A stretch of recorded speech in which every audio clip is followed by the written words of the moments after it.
Shut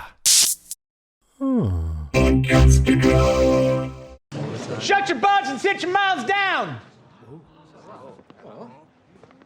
You know what I meant! Thanks, Coach.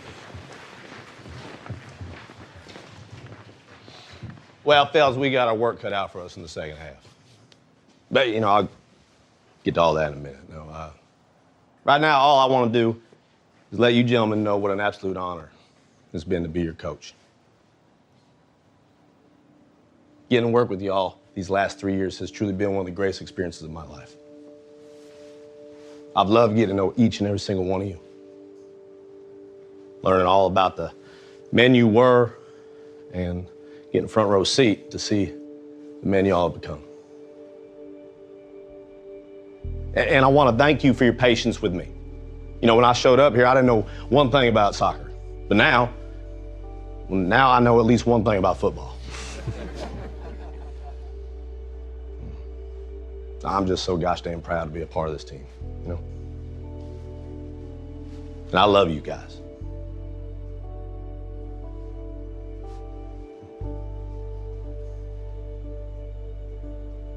I'm gonna miss y'all.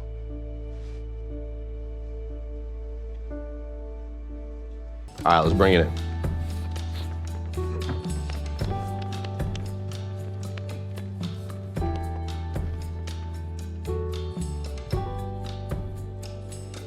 I know folks like to say there's no place like home. That's true.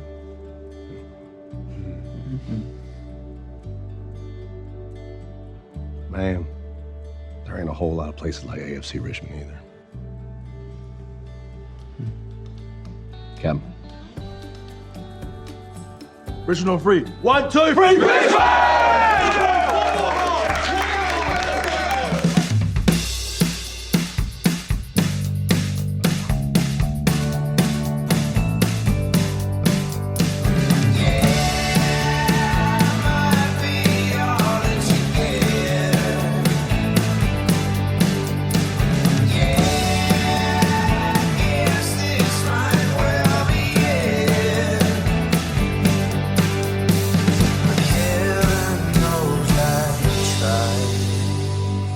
Welcome to another episode of the Revisited Podcast. I'm Ben. And I'm Kristin. Today we are revisiting the finale of Ted Lasso, Season 3, Episode 12, So Long, Farewell. And I'm still not ready. Let me tell you something. Watching this episode back to back last night and this morning was not easy. And now we get to sit and talk about it. I know. I'm already there, but I am going to be so emotionally drained by the end of this conversation. And I'm putting it out there now, and I'm going to speak for both of us on this behalf. Sorry, not sorry if we get emotional during this conversation. It's happened with previous conversations talking about this series, but come on, like this is the series finale. Yeah. There's going to be emotion. I feel like I'm Rebecca in this episode where she's like, nope, not going to talk about it. Nope. Yeah. Nope. Not going to make it real. That was me the whole time. Nope. That was pretty much us this entire season. We knew it was ending. We knew it was going to be the end of discussing the show. And, we're just covering every episode leading up to it. Like, nope, not going to talk about the finale. Not going to talk about it. We know it's coming. Not going to talk about it. Now we have to talk about it. I don't want to. I know. I will tell you this. I held off on watching this finale until I had to. Because I wanted to see emotionally how different it was the second time around. And let me tell you, there were some scenes that hit just as hard as the first time.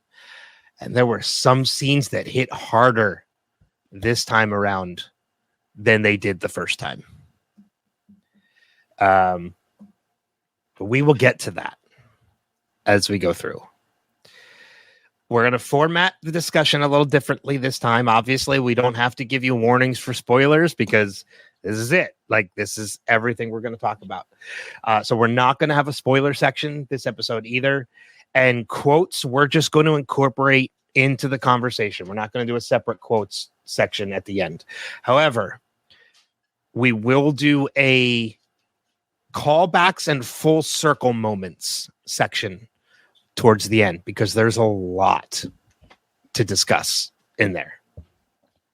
Sound good? Yeah. All right. With that said, let's just start it. Let's just get into it because we got to do it. And all right. Where do you want to start? I feel like we should try and go in order. Well, I don't want to go in order because I want to say something like right off the bat. Okay, then just go for it. Beard's Shoot from the first hip. name is Willis. I know. How did we miss this the first time around? So technically this falls into the callbacks and full circle moments because in the first season, it might have even been the pilot, Ted does say to Coach, "What are you talking about, Willis?" He says, "What you talking about, Willis?" We, knowing Ted as what we know about Ted, thought this was just another pop culture reference. Ted being Ted. Turns out that was actually Beard's real name when he said it. His name is Willis Beard. I love you too, Willis. I just sat there. I go, whoa. And I backed it up and I put it on subtitles.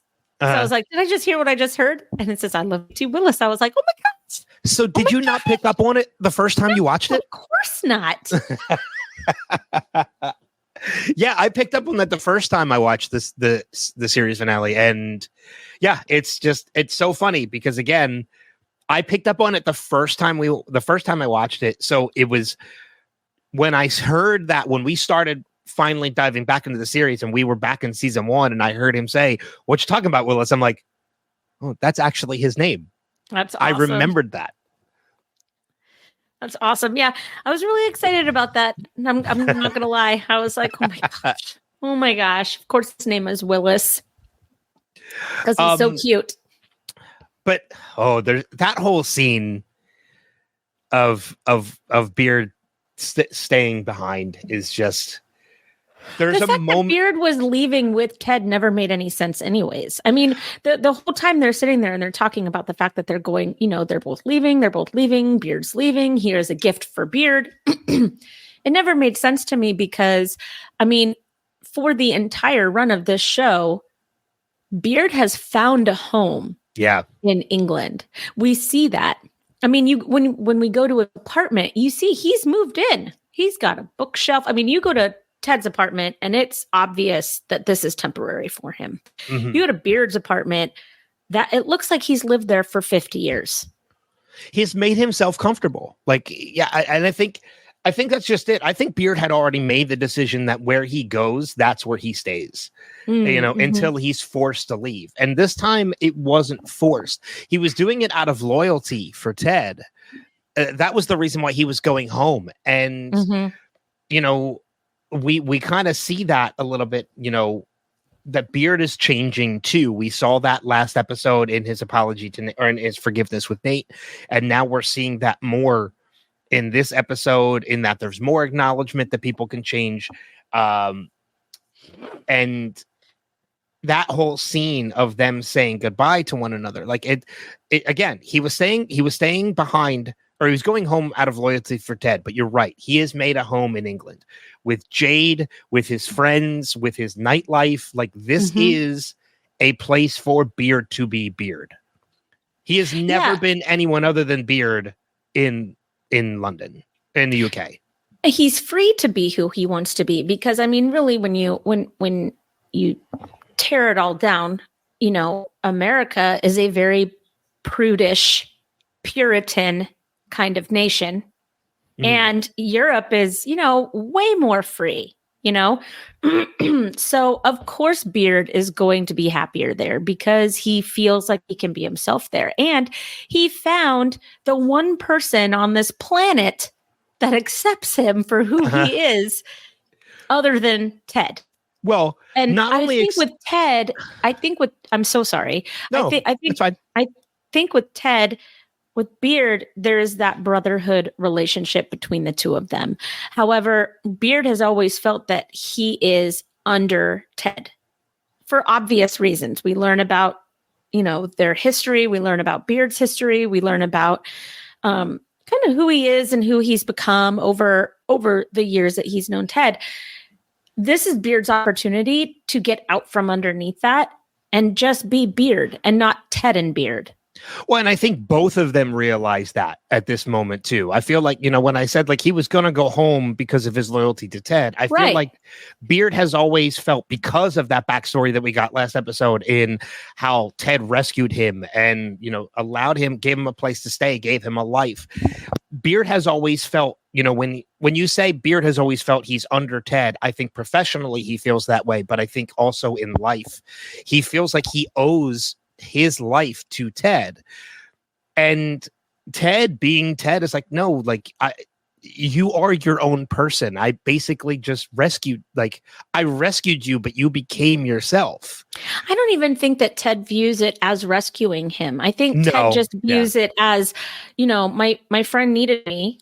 And the right thing to do was to forgive him and give him another chance, because that's Ted. That's what he does. That's what he's done with everybody, with Jamie, with Roy, with Nate, with Beard, with Rebecca. I mean, Rebecca brought him out on false pretenses. Yeah. And tried to ruin him just to get it at her ex. And look at how magnanimous Ted was in that situation. Yeah. Well, Beard, the only person who ever thought Ted was above Beard was Beard. Right. Ted never believed he was above Beard. It's almost like Beard needed to get that sense of confidence and self-knowing and his feel good in his identity to be able to leave Ted. Like Ted was his crutch. Ted was his, I don't want to screw my life up again. Band-Aid. Yeah. Yeah, and going back to what you said about Jane too, the one person on this planet who, accepts him for who he is. I would even go a step further and would say who might actually be crazier than him. I don't know. I think Beard and Jane have found crazy in each other. And that's why it works. They kind of bring it out and subdue it in each other. It's a harmonization of crazy. Yeah. If that makes any sense. I mean, we know Jane so well by the end of this series that when she comes downstairs into the kitchen in Rebecca's jacket, we're like, yeah, that tracks. Yeah, that's Jane. She totally went into Rebecca's closet and stole her couture clothing. Yep. I just love that she's like, I borrowed your dress. And Rebecca's like, well, it's a blazer, but sure. Rebecca's like 1,000,000 feet tall. So yeah. True. That would be a dress on me too. But it's when I say a harmonization of crazy, it's like they both have these wild and crazy wavelengths of their life. Wazy. That's wild and crazy. These wild and crazy wavelengths of their life, but when they come together, they kind of harmonize. And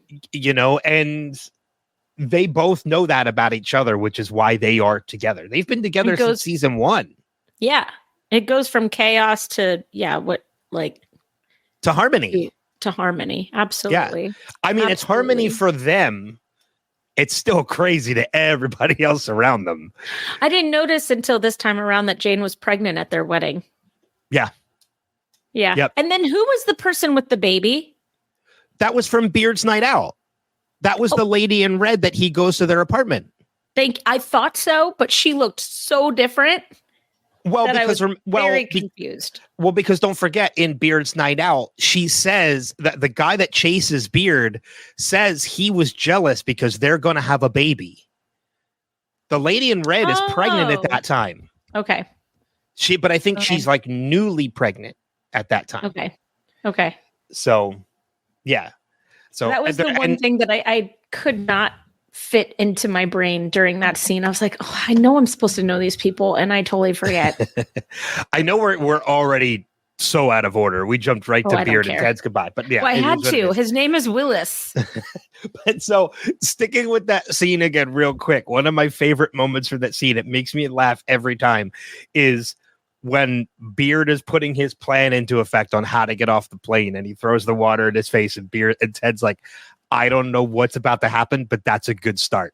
That's a good start. Yeah. And he starts screaming and he's like, my appendix. And Ted's like, other side. Thank you. And then he just switches. And he winks at Ted on the way out, the way that Jamie winks at Sam after he did his foul. Yeah. Yep. So I like that Beard is like, hey, I played that foul correctly. And it's another plane.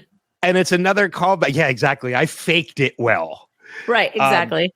And there's another callback in that scene too, is the stewardess or the airline attendant is the same one we've seen throughout this season. She was the one that helped Henry get on the plane. I think she's helped Ted on the plane as well when he was coming to London. I like it that she called him an asshole.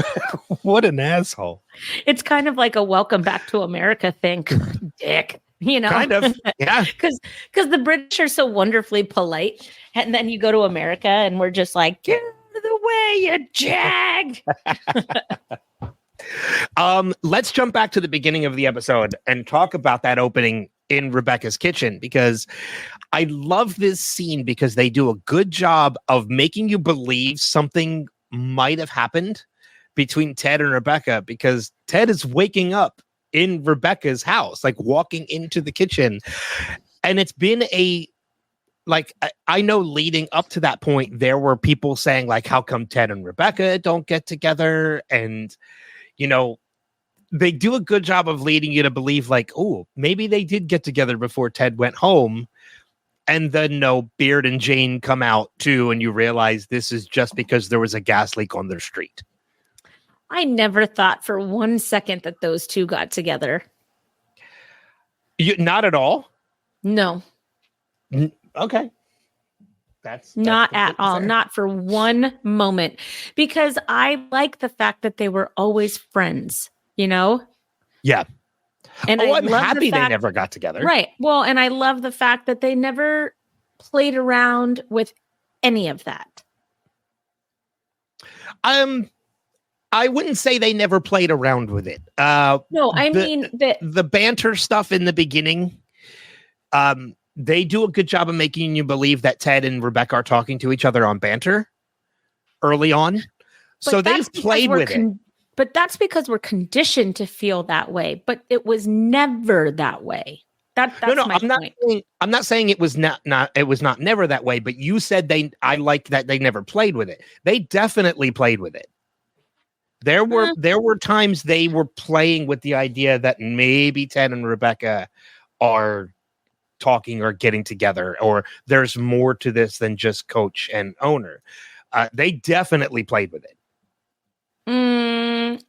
I don't feel that way, but that's okay. We've talked about this, the whole banter thing when Rebecca was talking to Sam. I understand what you're saying, but I think you're missing my point.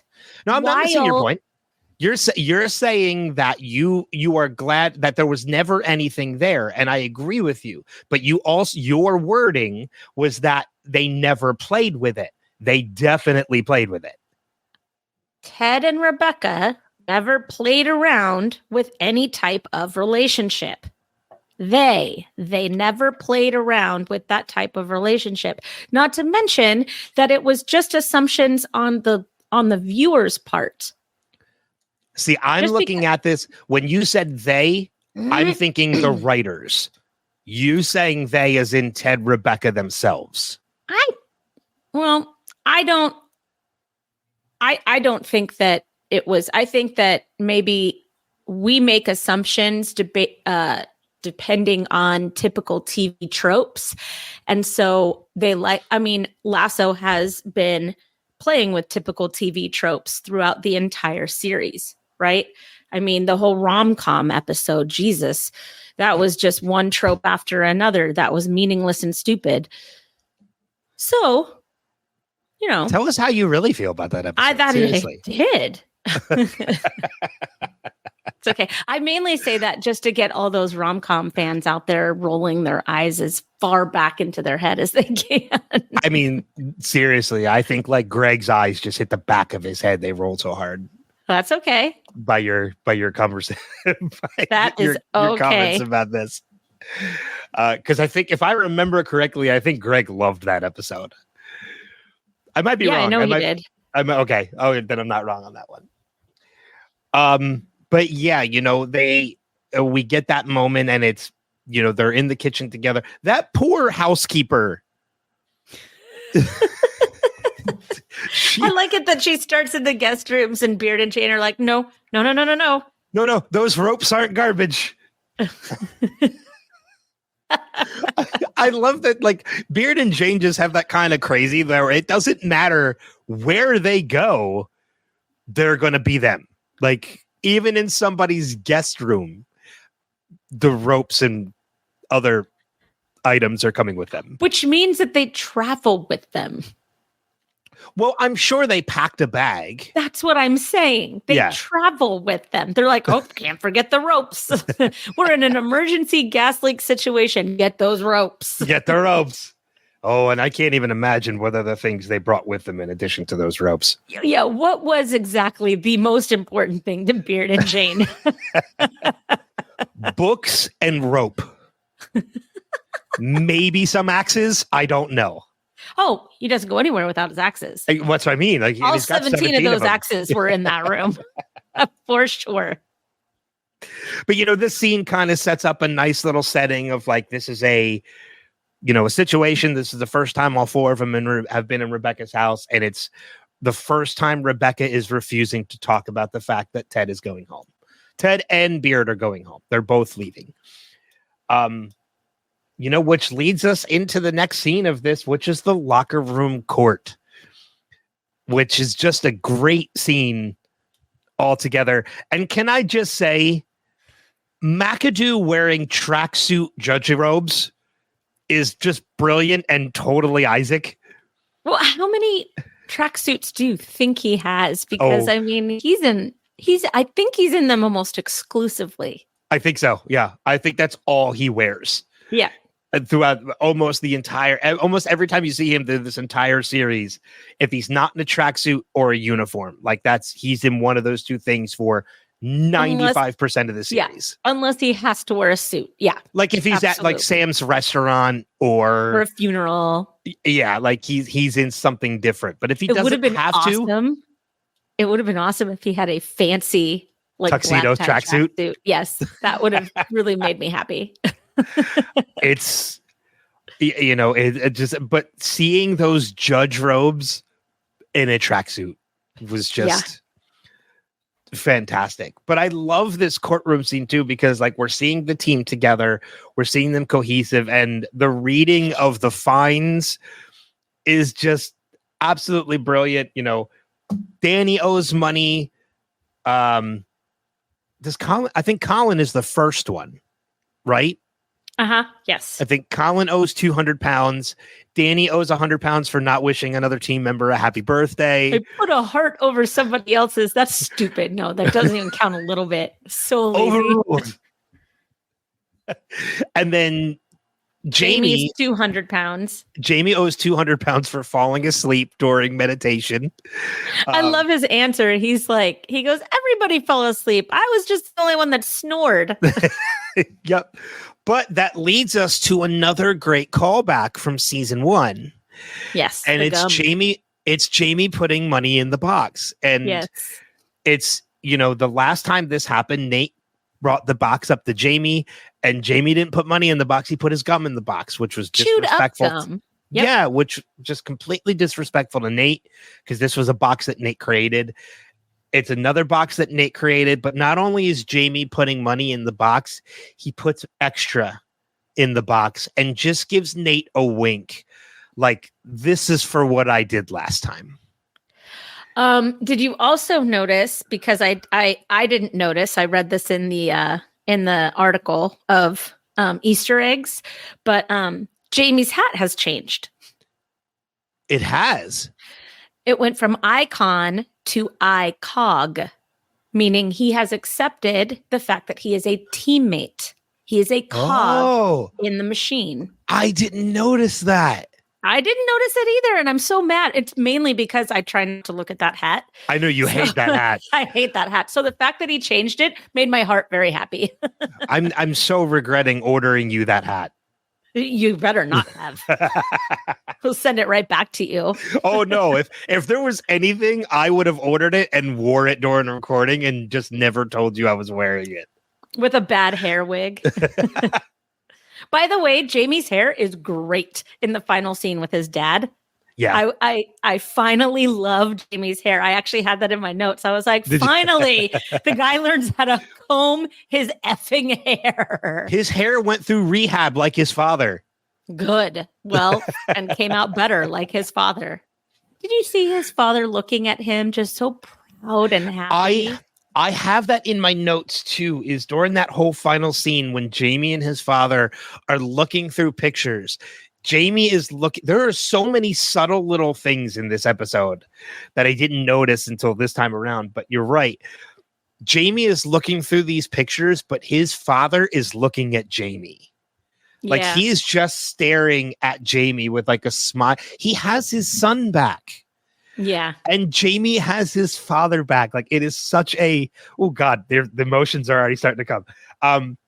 That's a healed, fractured relationship. Inlaid with gold. Yes, which we will talk about as well. Yes. But the whole locker room court, and Nate owes like 5,000 pounds. And I like it that he goes, that's fair. That's fair. Yep. He got millions from being at West Ham. Yeah. Give the 5,000 pounds and everything's forgiven. Cool. You want 10? Yeah, exactly. And I love that, like, after that happens, after the fine, that's when Sam comes out and he's like, oh, now we're going to have an open bar at this party. Thank you, Nate. Open bar. Yep. I want to go to Sam's restaurant so bad. I don't even know if I will like African food or Nigerian food, but I will try it at Sam's restaurant. Have you ever had any African food ever? No. So, I mean, I've been to Africa, and I've been to South Africa. I've been to Mozambique. Food is very different in each country and in each demographic that you go to. Different cultures between two different countries. Well, I mean, right. Yeah. But I was also in two very different situations. In Mozambique, I was in the bush living in tents with villagers. And then in South Africa, I was staying at Kruger National Park and, going on a night safari in a Jeep and eating food that came from a hotel, so it was like two very different experiences. Yeah. But when I was when I lived in San Francisco, I got super into Ethiopian food. And it was delicious. So I would love to try Nigerian food. I would love to try cuisine from every country that doesn't have olives in it. So Greek is out. Well, it's funny that you say Greek too, because I actually just had a conversation about this with a friend of mine, in that she was talking about a Greek restaurant that she just went to, and I had told her, like, I've never had Greek food. And it's funny how the older you get, like your palate changes a couple times throughout your lifetime. And like the older that I get, the more interested I am in trying new things. So like I'm somebody who just within the past year tried Indian food for the first time. And you loved it. I loved it. Like it was so good. I've had it a couple times since, as a matter of fact. So when I was having this conversation, I'm like, I've never had Greek food, but you know what? I'll try it. I don't like olives either. I'm sure there's stuff on the menu without olives. I don't care. But I'll try it. And the same thing with African or Ethiopian or Nigerian food. Like I'll try it. Like I'm at that point in my life with my palate. I'll try pretty much anything. That's awesome. And usually I am the same way. I've I've had Greek food a number of times, and unless it is a gyro, I'm not eating it. I don't like parsley. I don't like olives, and excess amounts of olive oil really upset my stomach. So it's just a cuisine that I stay away from. I get that. I'm Italian, so like I could drink olive oil. I'm the foods that I have tried since. There are certain things usually on your palate that never change, and mine is vinegar. I don't like vinegar. So you don't like any vinegar? No, I don't like any kind. I don't like balsamic. I don't like red wine vinegar. I don't like any. So condiments like mustard and ketchup, I don't eat because they contain vinegar. There's certain kind of barbecue sauces that I like taste very odd to me because they are vinegar-based barbecue sauces. Yeah, that's North Carolina barbecue. It's disgusting. And I love barbecue, but yeah, like Carolina barbecue, I can't eat because I don't like. I mean, to a degree, almost every barbecue sauce has vinegar in it, but it's the matter of the other ingredients. No. As somebody who has lived all over this country and has a deep love for regional barbecue in this country, Carolina barbecue is disgusting, and Mississippi barbecue is the best. Best. Nope. Hold on. Gospel. I will. No. Nope. I will. Gospel in this house. I am not going to agree or disagree that it's the best because I've never had Mississippi barbecue. However, since we are talking about Ted Lasso, I will say one thing I agree with Ted. Kansas City barbecue is amazing. There's St. Louis style, yes. And there's, Look, all I have to tell you is that in Mississippi, if you've been to Mississippi, if you've been down to the Shed Barbecue in Ocean Springs, Mississippi, holy shit, is that the best barbecue I have ever had in my life. And I have made it my job to find the best barbecue and beer. That's what my husband and I got very into because like when he's in the military and we're traveling all over the country, living in these weird spots, like what else are we going to do? Yeah. Well, I mean, like, so like, for example, like I'm going to, this coming weekend, I'm traveling to Colorado Springs, but both on my way there and on my way home, I have layovers in Chicago. Now I know he's listening, and on the day we are recording this, it is actually his birthday. So happy birthday, Steve Brown. Steve Brown. I was going to say that later. Oh, happy birthday, Steve Brown. Beat me to it. But Steve, no, you didn't. I just said it. I knew it. I know, but you just said you beat me to it, and I already said it. He beat me to it. Oh, he beat me. Sorry. He's not listening, people. Do you hear that? Sorry. He and I have this debate online, and I will die on this hill. The Chicago style pizza is not fucking pizza. I'm sorry. It's casserole. But I would also be interested in trying some local Chicago cuisine during my layovers, even though I don't have a lot of time to leave the airport. But I know there are some places in the airport that serve Chicago style food. Now, on my way there, it'll still be early morning. So I can't try anything like savory or like lunch or dinner wise. But on my way home, my layover is in the afternoon. So I will definitely find a place to stop and get something to eat on my way home. It sucks because my layover there is 4 hours, but my layover home is only an hour and a half. Oh, I hate that. So I have a friend who's from Chicago who tells me that deep dish Chicago pizza is not Chicago pizza, that Chicago pizza is thin crust pizza. Yep. And it's delicious and it's better than New York pizza. And she will die on that hill. Okay. So agree that it is delicious. Disagree that it is better than New York style pizza. I'm sorry. I'm with you. New York style pizza. I apologize to anybody listening. New York style pizza is the best pizza in the country. I don't care what anybody says. Not taking away from from Chicago thin crust or like Jersey Shore style pizza or anything, but man, there is nothing better than a New York slice when you are going up to that area. It's Detroit style is great. Chicago style thin crust is great. There's nothing better than a New York slice. I don't care what anybody says. Yeah, I'm partial to San Francisco pizza, but Never that's had just it, me. so I can't really, But Chicago style deep dish can die in a hole. Let's get back to Ted Lasso. And back to Ted Lasso.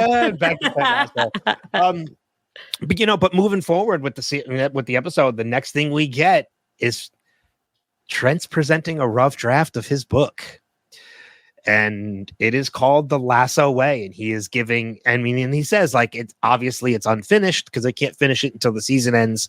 But this is what I have so far. And he gives a copy to Ted and Beard, and he really wants their opinion on it. And he's so racked with yeah. anxiety over it. You do laugh until page 47.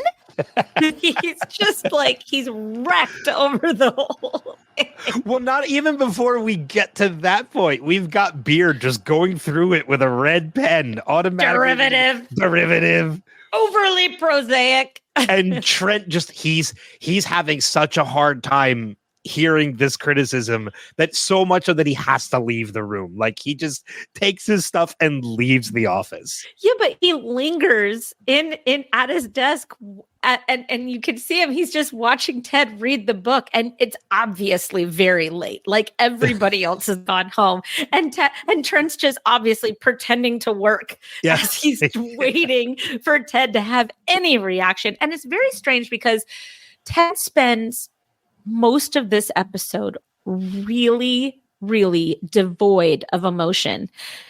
Yeah. And so it's unlike him to be so subdued while reading the book, because he's so supportive and he's so like, oh, that's great. Oh, you're great. Everybody's great. I'm great. Let's all be great, And he's just very introspective and subdued and silent and very not Ted. Yeah, I'm so glad you said that too, because like I noticed, I picked up on that watching this episode as well. And this is kind of going back to jumping around a little bit too. But the scene that really stands out to me where we see Ted is not Ted. Like, he is clearly in his head. And not in his head like he's freaking out. He's in his head because he's processing. Like, his life is about to change again. And I think there's a part of Ted that's kind of like, his decision is made. He knows what he's going to do, but he's still in his head as in like, is this for the better? Am I making the right decision? And because that even comes up in the conversation with Beard and Ted on the plane. Like, am I doing the right thing? We almost had this. We were so close. Like, should I be leaving? But the scene that stands out to me where I really noticed Ted is not Ted is Ted and Rebecca in the bleachers. Because Ted always reciprocates conversation. He always makes it a point to talk back, to respond. And in this scene is mostly Rebecca. It's not until the end where she says, like, you've already made your decision, that he finally speaks. The whole first half of the scene is just Rebecca talking to Ted. He doesn't respond. I think Ted is afraid that if he talks, he will be talked He'll change his mind. Staying. Yeah. And he needs to stay resolute. Ted's a people pleaser. Ted wants everybody around him to feel happy, uplifted, and secure. And the decision that he's making is the exact opposite of what Ted does as a person, as a man. And I think at the end of the day, excuse me, hold on. Holy cow. Sorry. I think at the end of the day, for the character Ted Lasso, this will go down as the hardest decision he ever made in his life. Yeah. Especially with the fact that Rebecca's like, Michelle and Henry can come here. I will set them up with whatever will keep you here. I will make you the highest paid coach in history. Just stay. Whatever you want, just stay. And his absolute resoluteness to go home, despite everything that he's built for himself, despite the home that he's made for himself, despite the comfort that he is in Richmond, he is going to go home and fix his life, his personal life. He's going to go be with his son, and he's going to get back together with his wife, because we all know that they got back together, but that's neither here nor there. No, you're absolutely right. And I think you hit the nail on the head too, in that one of the reasons why he's not speaking is because everything that you just mentioned about what Rebecca said, bringing Michelle and Henry over, letting Michelle go back to school. Henry can go to the best schools. Ted can become the highest paid coach. These are a lot of temptations to keep Ted where he is. And I was just going to say the same thing. If I were in Ted's shoes, man, like, to me, that would have been the best of both worlds. Like, why would I not say yes to this? I'd become a hugely, like, a high paid coach. I'm already I've finally earned the respect of the fans and the press and the players. Like, and now to have the people I love that I've been separated from here too. But I think, that just shows Ted's character, in that to say yes to that and bring Henry and Michelle over is selfish. It's selfish for Ted. He's like, to pull them from their world is selfish for him. He needs to go back to their world. I understand that. And I agree with you, but the abomination that has become the public education system would be very tempting for me to take my son to an English, top rated English school. I mean, that alone would probably tip the scale for me. But I understand. But with that aside, Ted doesn't need to just go home for Henry and Michelle. He needs to go home to know that he can go home. Yeah. He needs to go home and face his mom and face the people around him. He needs to go home and kick Dr. Jacob out of his life, which I think Michelle has already done, but he needs to put the final stamp on it. You know what I'm saying? Yeah, and you're right, because like, even going back to that opening scene in Rebecca's house, Rebecca is the one that says, like, I'm not having trouble realizing you're going home. It's realizing you're never coming back. Ted has already decided this decision is permanent. He's not going home temporarily to fix things and then coming back to Richmond. He's going home to stay. And that is the realization that Rebecca is having a hard time coming to. Yeah. And, but again, going back to the selfishness of it all, like, he doesn't want to pull Henry. Henry has friends. Like, yes, Henry, like, Ted and Michelle will probably understand this is a better education. This is a better environment for Henry.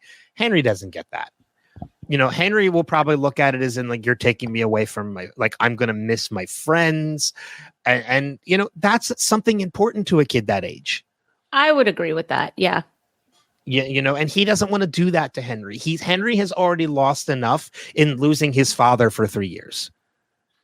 He doesn't want Henry to lose anything else. It was so sweet the way he was just waiting at the front window. Yeah. I bet you he was there all day. He knew Dad was coming home. Yeah. And he knew Dad was coming home. Dad wasn't just coming back to Kansas and going to an apartment or a hotel.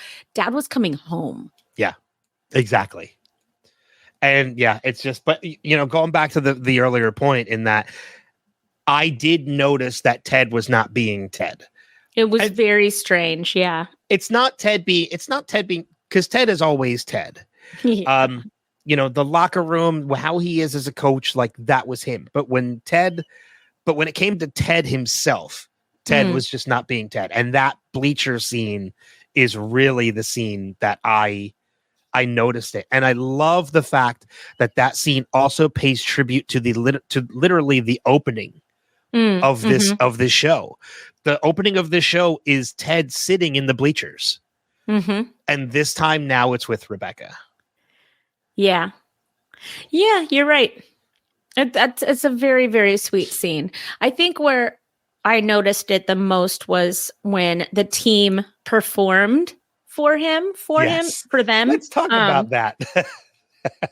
First of all, the fact that Danny played the youngest Von Trapp was perfect. Perfect. Good job, everybody. Way to go.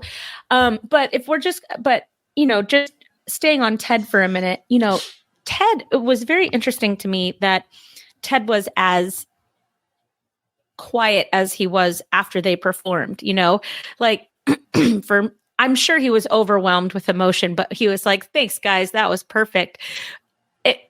There was no like smile during the performance. There was no like animated anything.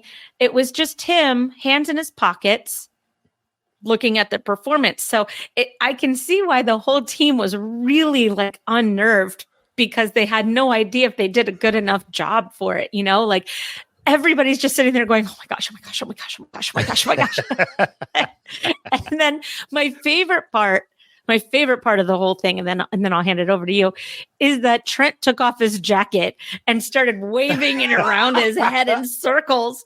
Yes! Because you're just like, ooh, everybody's into this. All right. So I love in that scene, like it's, Roy yells whistle and like the team stops and they're like, thanks, we didn't want to make this a big deal. Like this is our final practice. And Roy's like, they're like, yeah, just a regular day, nothing special. Roy's like, yeah, sure. Whatever you guys want. Yeah. And Ted's like, well, that was ominous. Yeah, what the fuck was that?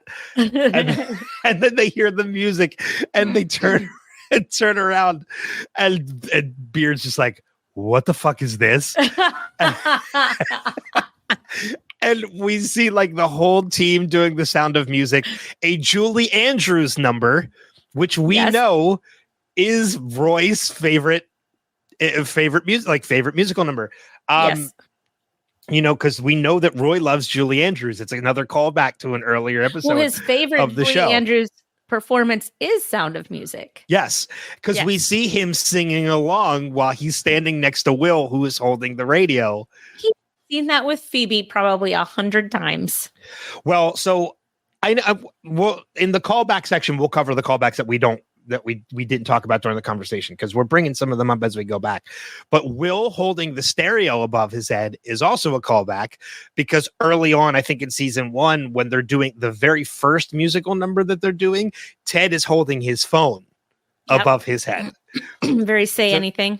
Yeah. So this is another callback. Was that a real stereo? Because it looked like a craft. No, they made boom boxes like that. I'm sure that was I'm sure that might have been a real stereo. I don't know where they got it, because they don't make them anymore. Of course, Will has one that they don't make anymore. Or it's probably Leslie's. But I also love, too, you mentioned Trent, like when they're all celebrating and getting wild about that it was perfect, and Trent takes his jacket off, too. But I also like the fact that even before that, while they're doing the musical number, there's a scene where it goes to Trent, and Trent just has this little smile on his face, and his body's just kind of moving along to the music, because he's loving the hell out of this too. Of course he is. Did you notice who looked the most nervous about how Ted was going to react? In my opinion, was Jan. Oh no, I didn't even really pick up on it. Oh my gosh, Jan looked like he was ready to throw up. He was just like, oh gosh, I hope this was okay. And one of my other favorite moments of that too is because we get 3 different groups of players, and then Danny Rojas is the last one. When Danny's out there and he leaps and he does that little leg flutter, like it cracks me up every time I watch it, because it's so Danny Rojas. Well, and he looked like he really worked on it too. Like he was very concentrated in it, and then he got to be like cute little youngest Von Trapp. There's for anybody that doesn't know, you and I have watched this already, but after the season, and not long after the series ended, Apple put out a video on YouTube called Richmond Till We Die. And it was a little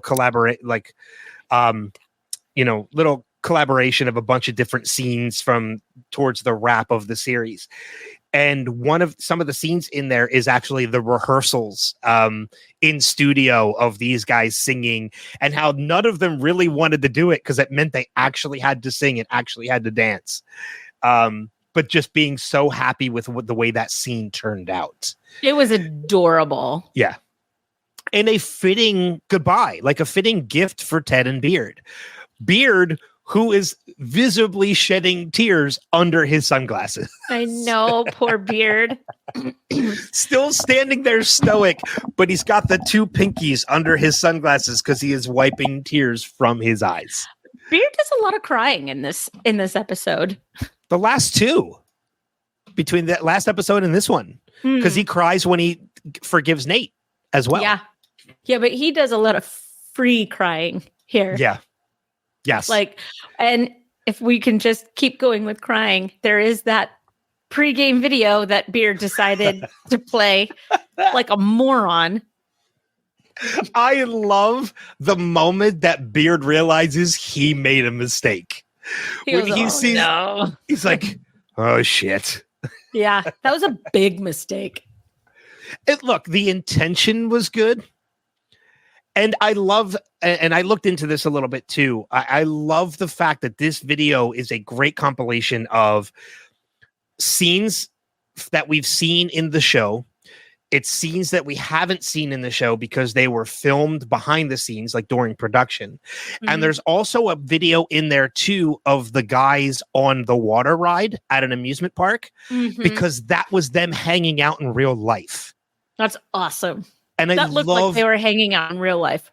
It was like that was the cast. It looked like it. Yeah. Yeah. The cast was like out having a good time, and they took video capture of it and they used it in the show to show that these guys weren't just a team on camera. This cast was a team off camera. Yeah. This looked like this was a really special experience for everybody involved in this show. Well, I talked about it before. Even Anthony Head, who like plays Rupert and is the villain of this series, even he said like it was just such an amazing experience being a part of this series. Even as the villain, like it was just an amazing experience. I'm so happy that Rupert had such a bad episode. Can we talk about Rupert's downfall? Yes, because it's my favorite. And I really wish that there was more. I want an extended episode with more Rupert. Okay, first of all, did you notice that his trademark trench coat looked like a silk robe this episode? It did flow a little freer than it usually does. And the belt looked like it was a robe belt. Like, I'm wondering if he's just so off his game that he just put on a robe, because he was also limping. Why was he limping? I noticed the limp too. I don't know what the point of that was. Was not explained at all. I wonder if maybe that was just a real life limp that he had and they just couldn't, there was really no way around it in production. I mean, it goes with kind of how his character is now broken. You know, he's limping around. He can't move very well. He's wearing pajamas, I guess. I mean, he's crazy. He's become a crazy person at the end. And I love it that George stood up to him. Oh, man. Let me tell you, that whole scene, because we've seen that trope before. We have seen, like in American football movies, like, take this player out, like injure this player, like get him out of there. And they do it in other movies. But I love the fact that George was like, I don't play that way. Mm-hmm. This is a guy who has been against Richmond and its players and has sided with Rupert time in and time out. And when Rupert tells him to do this, he's like, no, like that's not how I play. Look, and then he nods at Ted. Yeah, like they nod at each other in like a mutual respect. Because he's been following the season as a commentator. He has been following that season very closely.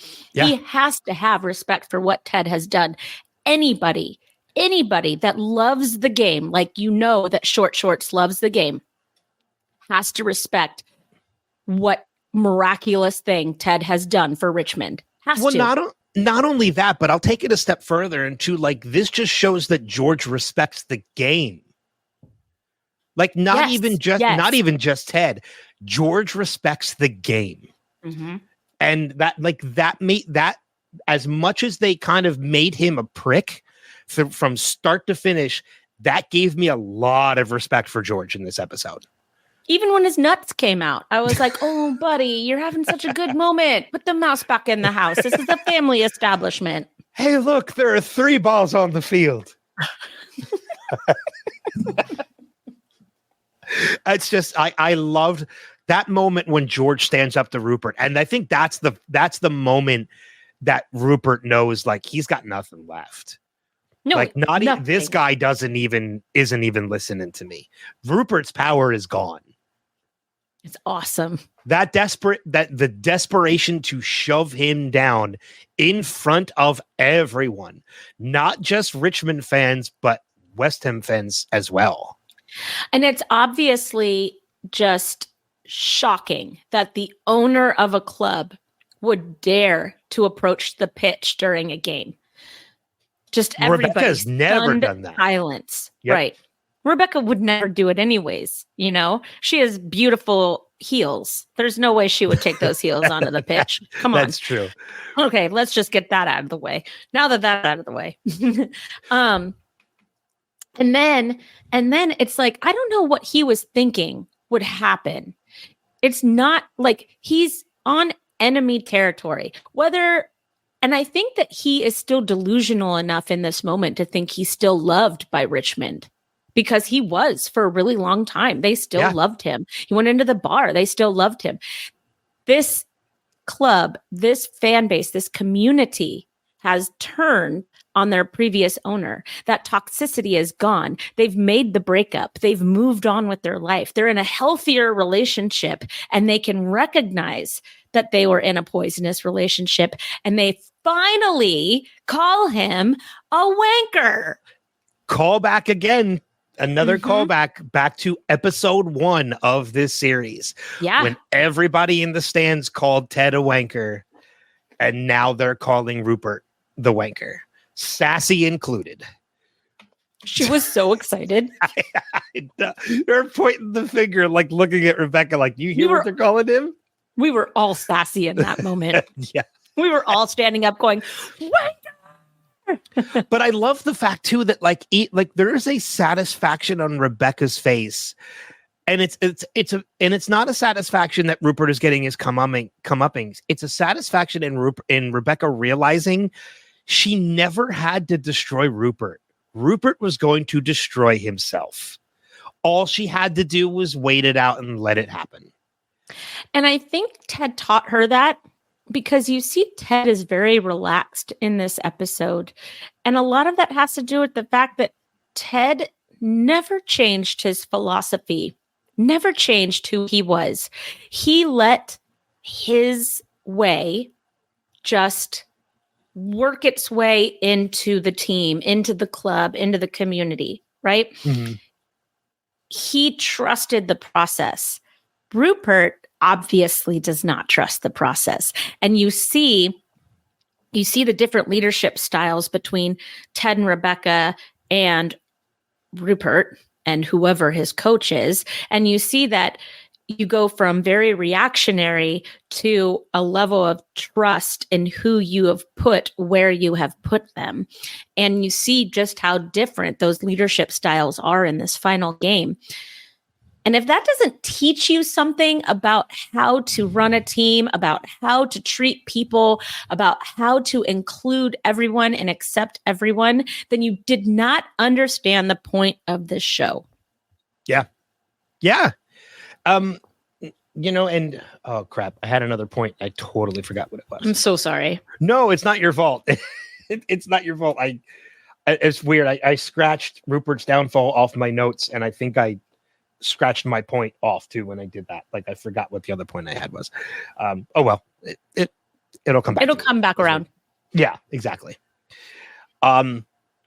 But yeah, like Rupert's downfall was one of the best parts of this episode, and seeing it finally happen, because we all knew that this was going to happen. Rupert was going to get his comeuppance, and having Richmond turn against him, he loses both teams by the end of this. And, it's actually very cinematically, it's actually very beautifully done that I remember the point. Because it actually plays into this.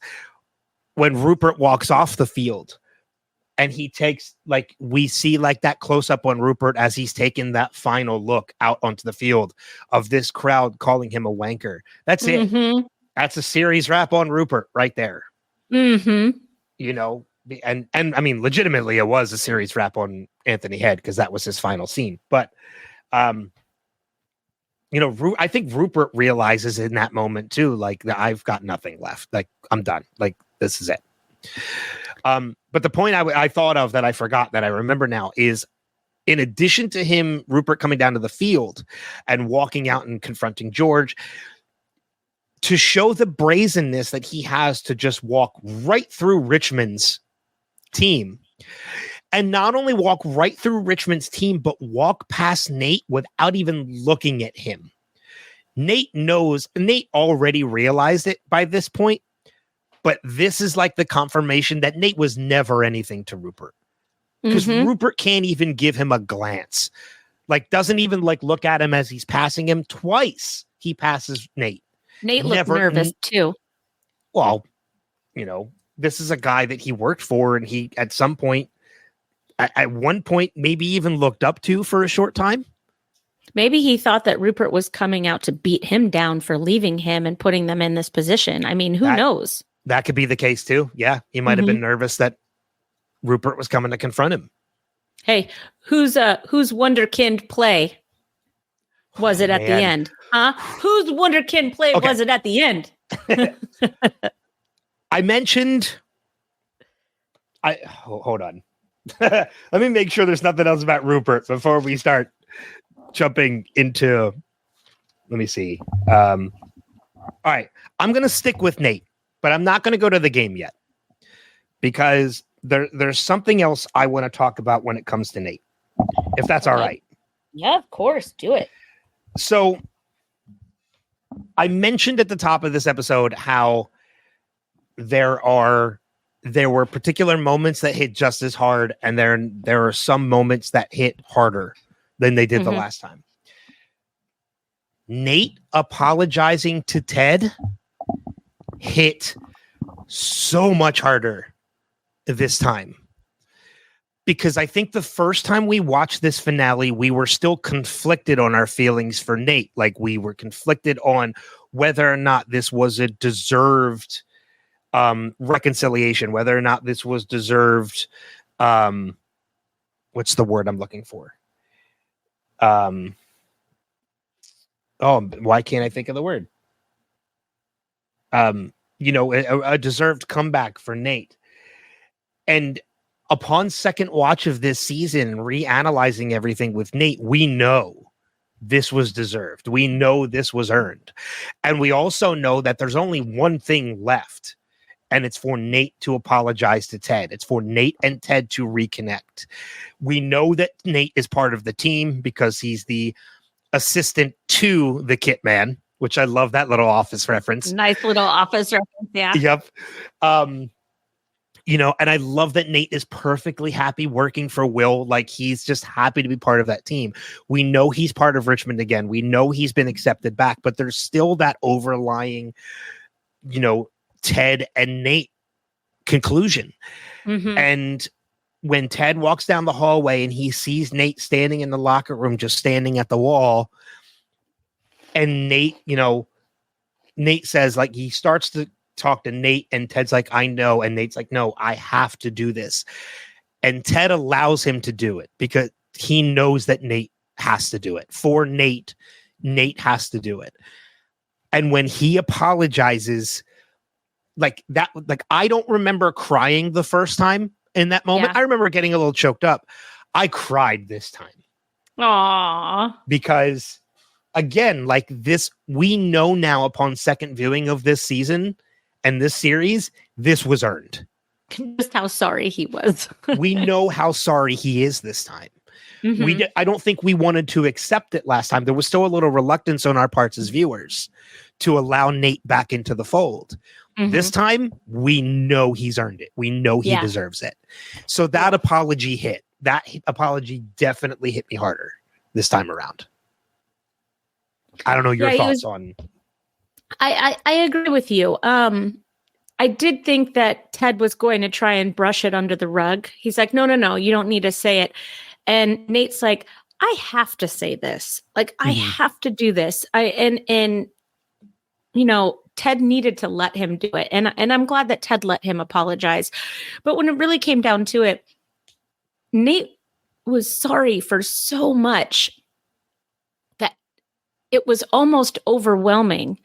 Yeah. And it was overwhelming for him. And all he could do is just fall apart saying, I'm sorry, and hug Ted. Because if he were to really sit there and apologize for everything, he'd be there all day. Yeah. And I know it's all water under the bridge at that point anyways. It already was. Yeah, right. Exactly. But Nate needed this for himself. Mm-hmm. I don't think 100%. as happy as he was to be brought back into Richmond, I don't think Nate personally would have felt himself part of that team again until this happened. Even with Ted going home, like he could have never said anything to Ted and let Ted go home, but then Nate would have had to live with that. Yeah, that he never got to say what he really wanted to say. 100%. Yes. So, and I love the fact that like Nate was forgiven by Ted even before Nate apologized. Yeah. But Ted knew that Nate needed this for himself. Nate was forgiven by Ted the minute he left the team. Yeah. Yeah. Yeah. And Nate was still with West Ham and he was forgiven. Mm-hmm. And I think Henry had a lot to do with that. I can see that. There's just, but again, like this scene, man, just like I cried during the scene this time around because it hit harder. Mm-hmm. And the absence of that believe sign is just such a huge unspoken reminder of Nate's destruction or attempt at destroying the team, at his attempt of destroying Ted, of Nate's lowest moments. Well, and I'm glad that it was fixed. I'll even add to that too and say that maybe even there was a lesson for Ted in this, because in that conversation, Ted says to Nate, like, you only tore it once. I tore that sucker twice. So you were already forgiven.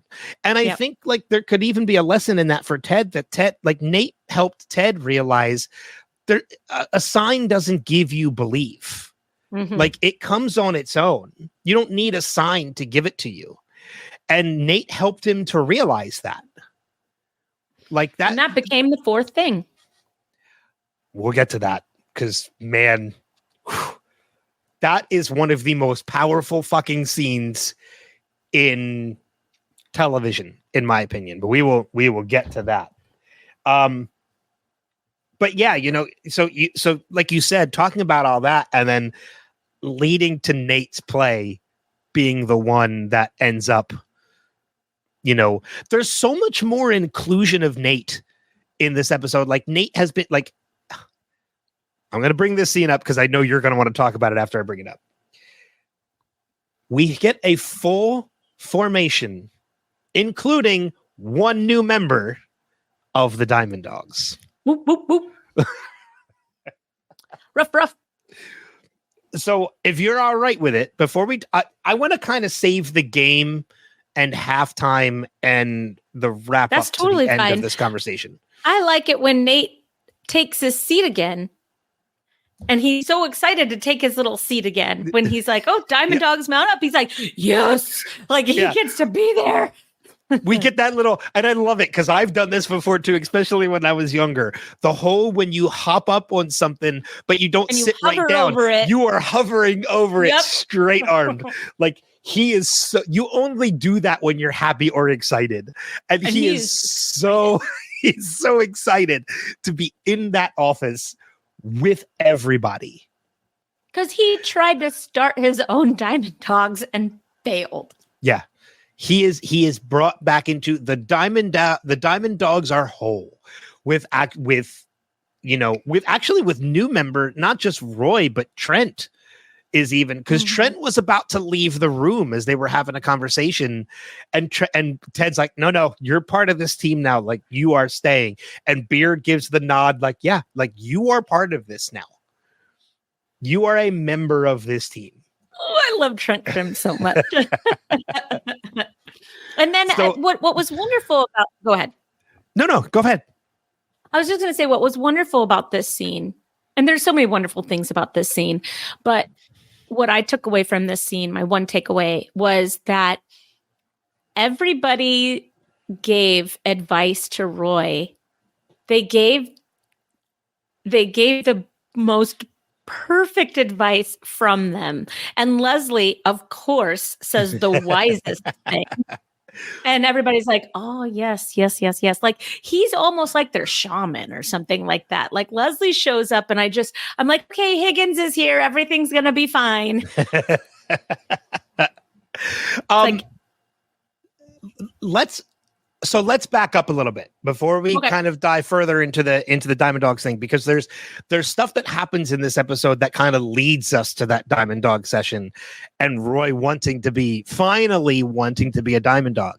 And it is the complicatedness of the love triangle, not love triangle, love angle. Which actually I found out there is an actual name for what this is that is not a love triangle. A friend of mine who is actually staying with me for a couple of days this past week brought it to me because he is poly. He is in a poly relationship, so he knows these terms. It's not a love triangle. It's actually called a love hinge. And it is like, because that's what it is. Like, and that angle can change. So that's why it's actually called a love hinge and not a love angle. But we're seeing like Roy he's kind of has this hope build up that things could be reignited with him and Keeley. Jamie feels like he's grown, so he kind of wants to reignite this thing with Keeley.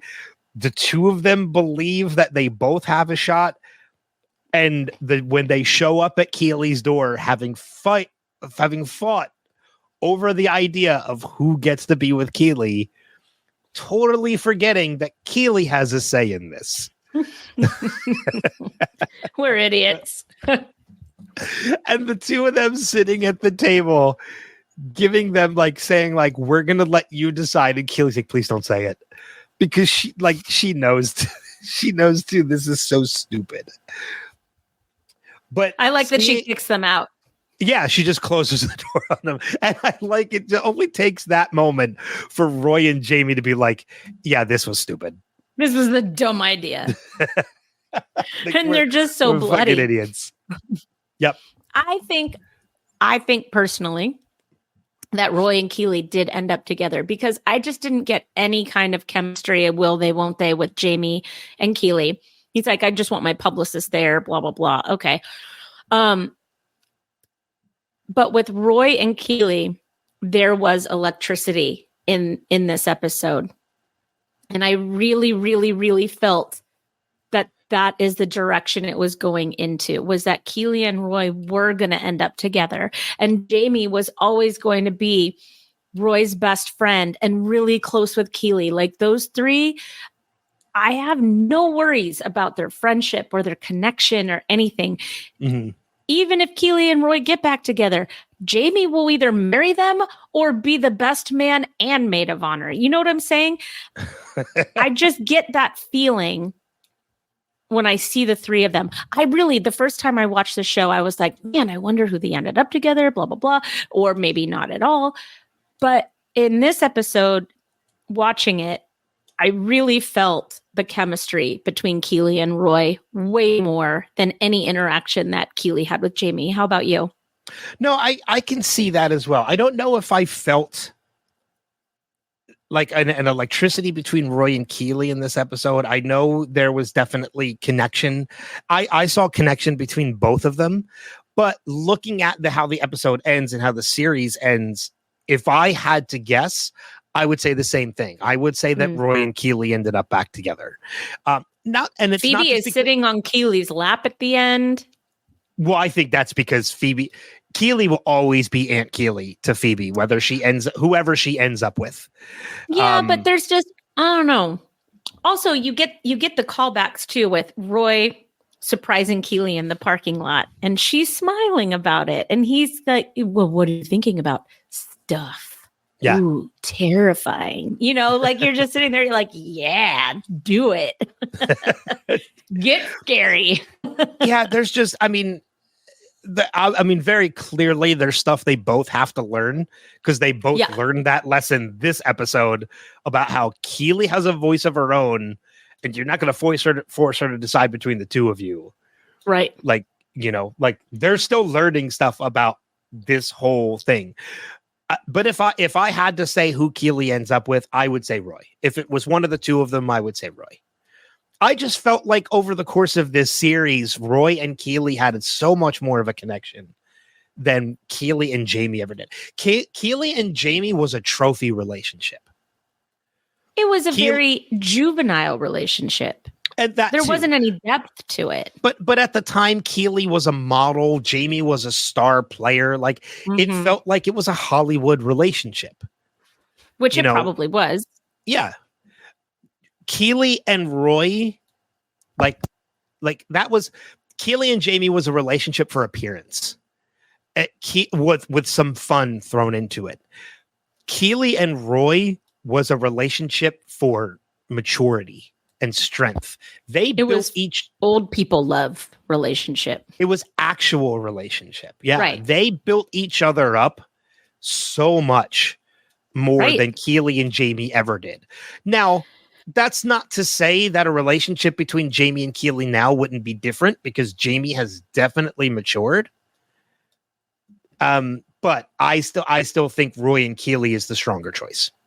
Well, I think what it is that Jamie wants another chance as the new improved version of Jamie. He wants that new version, that he wants another shot to see if he could be the boyfriend of Keely that Keely deserved from him.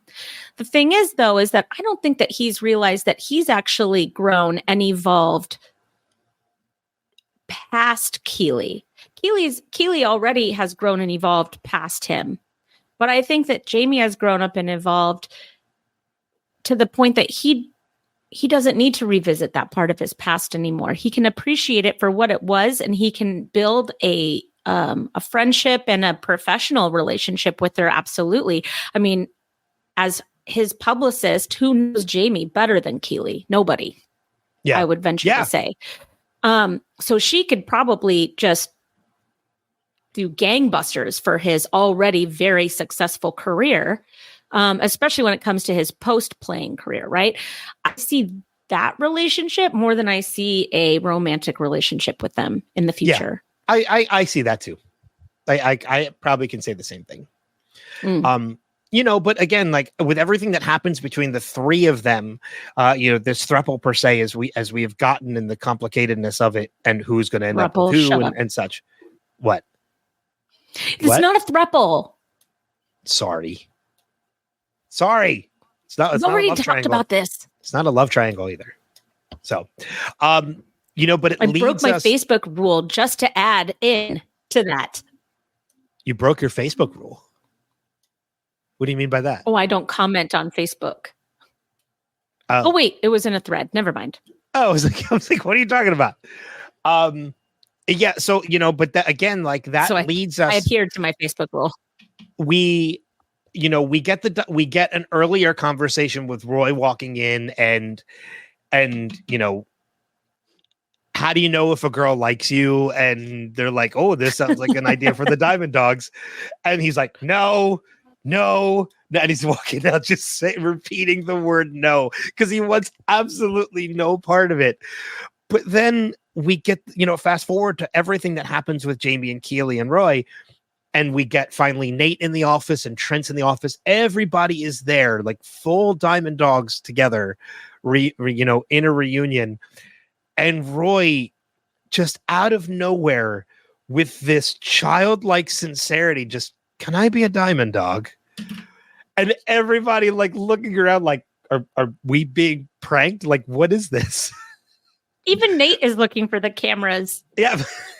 He's looking outside the office door waiting to see if there's anything. He's because like, because they never expected this. no. You know, and then when they mount up and, you know, they talk about it, and it leads us to what you mentioned with Higgins and his advice, you know, as to whether or not people can change. And he says, I don't think we change per se, as much as we just learn to accept who we've always been, which is great fucking advice for anybody. Well, I think that that's what it really is too, is that it's not that we change, it's that we relax. We accept who we are, and we stop trying to be different people for others. It's very wise. And it's very wise coming from Trent, because Trent went through his, I am going to accept who I am moment came from Higgins. already. Higgins. That Higgins came is from the one Trent. that said, I think we change per se as we just learn. Oh, no, you're right. You're right. Sorry, I was confusing because Higgins' advice comes later. So I'm sorry. Well, I liked it because Trent went through that. Trent was gay his whole life, got married, had kids, and denied that part of himself.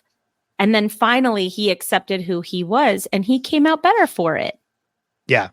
But I love how like the conversation ends with Roy too, because Roy also, or not Roy, with Ted, because Ted also makes a very good point too. And he says, agree to disagree.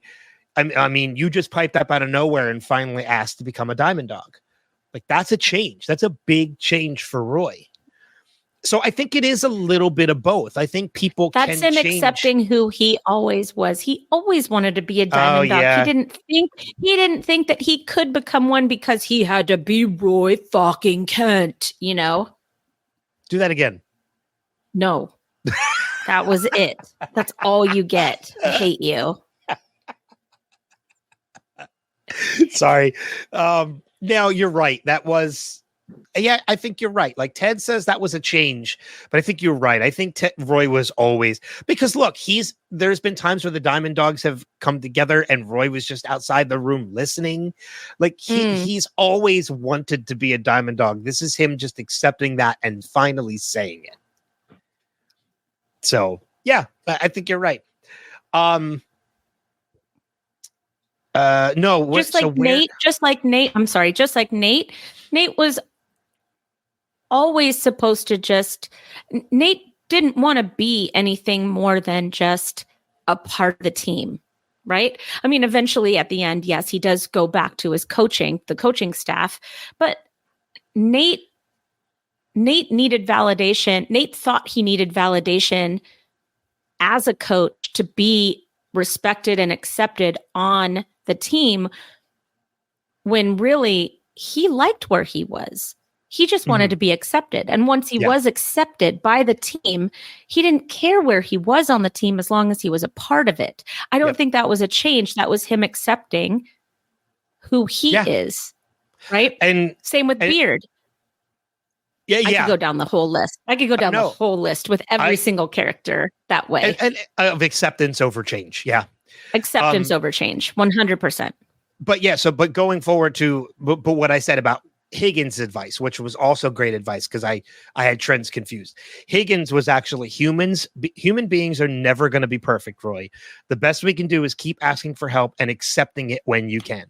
And if you keep on doing that, you'll always be moving towards the better. Again, great advice. I need it on a pillow or a poster for my classroom. I'm sure you can create it. It might already exist. It might already exist. I got a cricket. I can do it. I just said the same thing. You have a cricket. You can do it. I got a cricket. I can figure it out. I love the list of perfect stuff that they go through too. When, Roy says perfection sucks, perfect is boring. And he's like, I mean, except Shawshank. That's not boring. Thank you for that acknowledgement, because that is a perfect movie. Uh-huh. Yep. Well, that's true. I mean, there are perfect films. Back to the Future, which Beard says, which thank you for that, Beard. Jaws. I would say Trent's hair is perfect. Because it is. not boring at all. I like it that Trent's like, thank you. Yeah. Like he's like, finally somebody noticed. Thank you. Sure, attributes Grace Kelly's eyes, the other side of the pillow. That is absolutely perfect. Yes. Jack and potato, cheese and beans, perfect food, spaghetti bolognese. I love that Roy throws out Billy Joel's The Stranger album because that album is amazing. Pearl Jam 10. That's my perfection. Yeah. Pearl Jam 10. Pearl Jam 10 is a pretty perfect album. Alanis Morissette, Jagged Little Pill. Green Day's Dookie, also another 100%. Amazing album. Oh man, we could go down a whole list.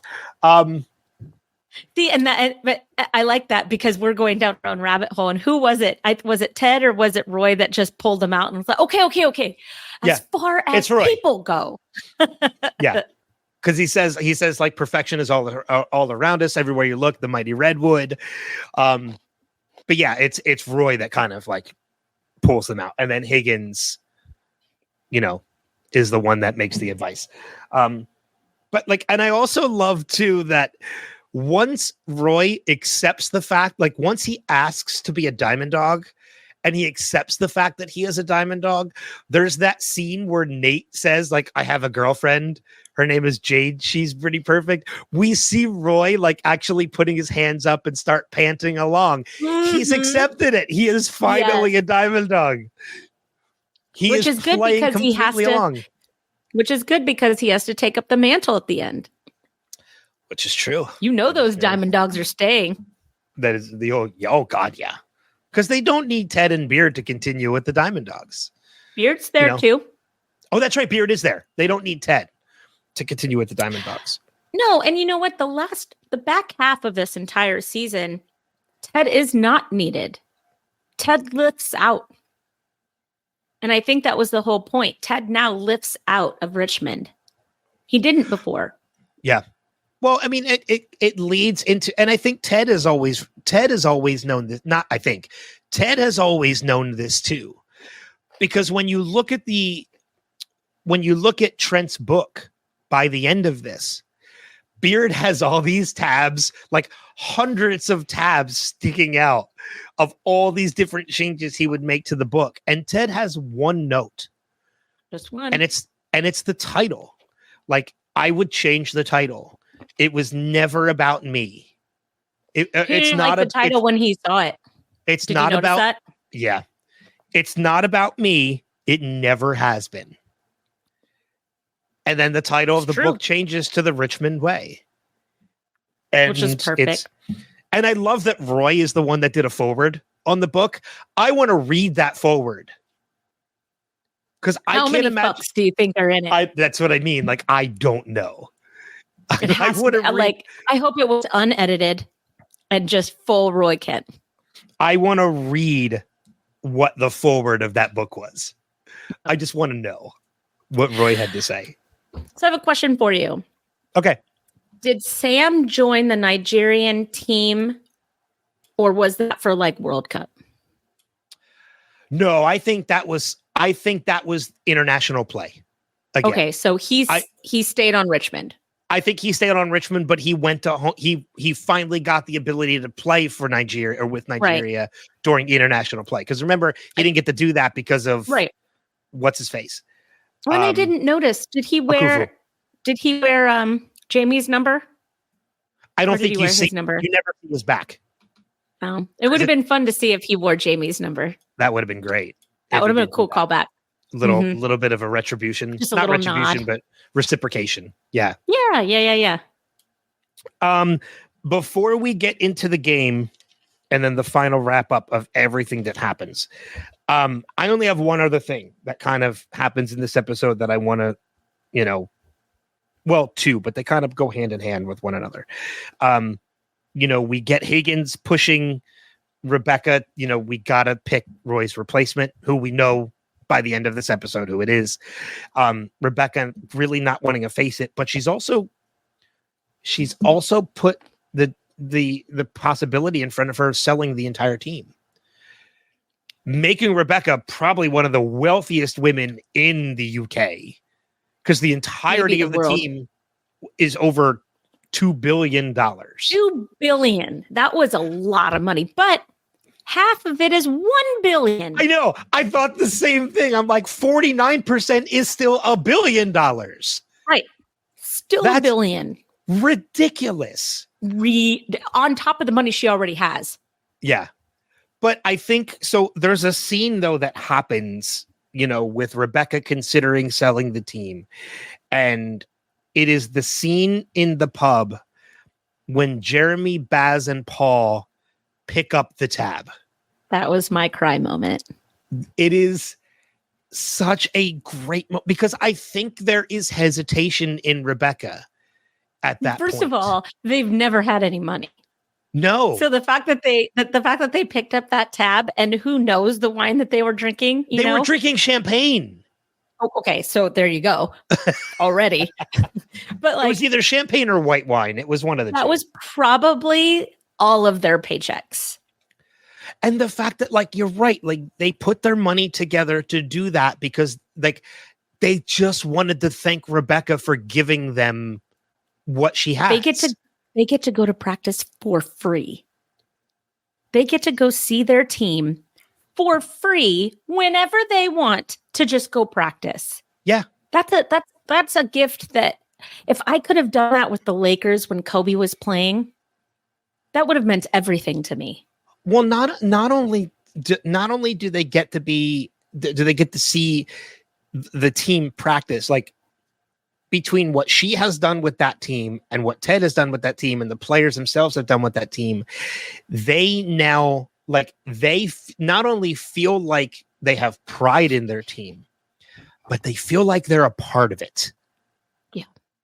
And that's what they're thanking Rebecca for. And I know the scene with Rebecca in the stands with Ted, where she tells him I'm if you go, I go.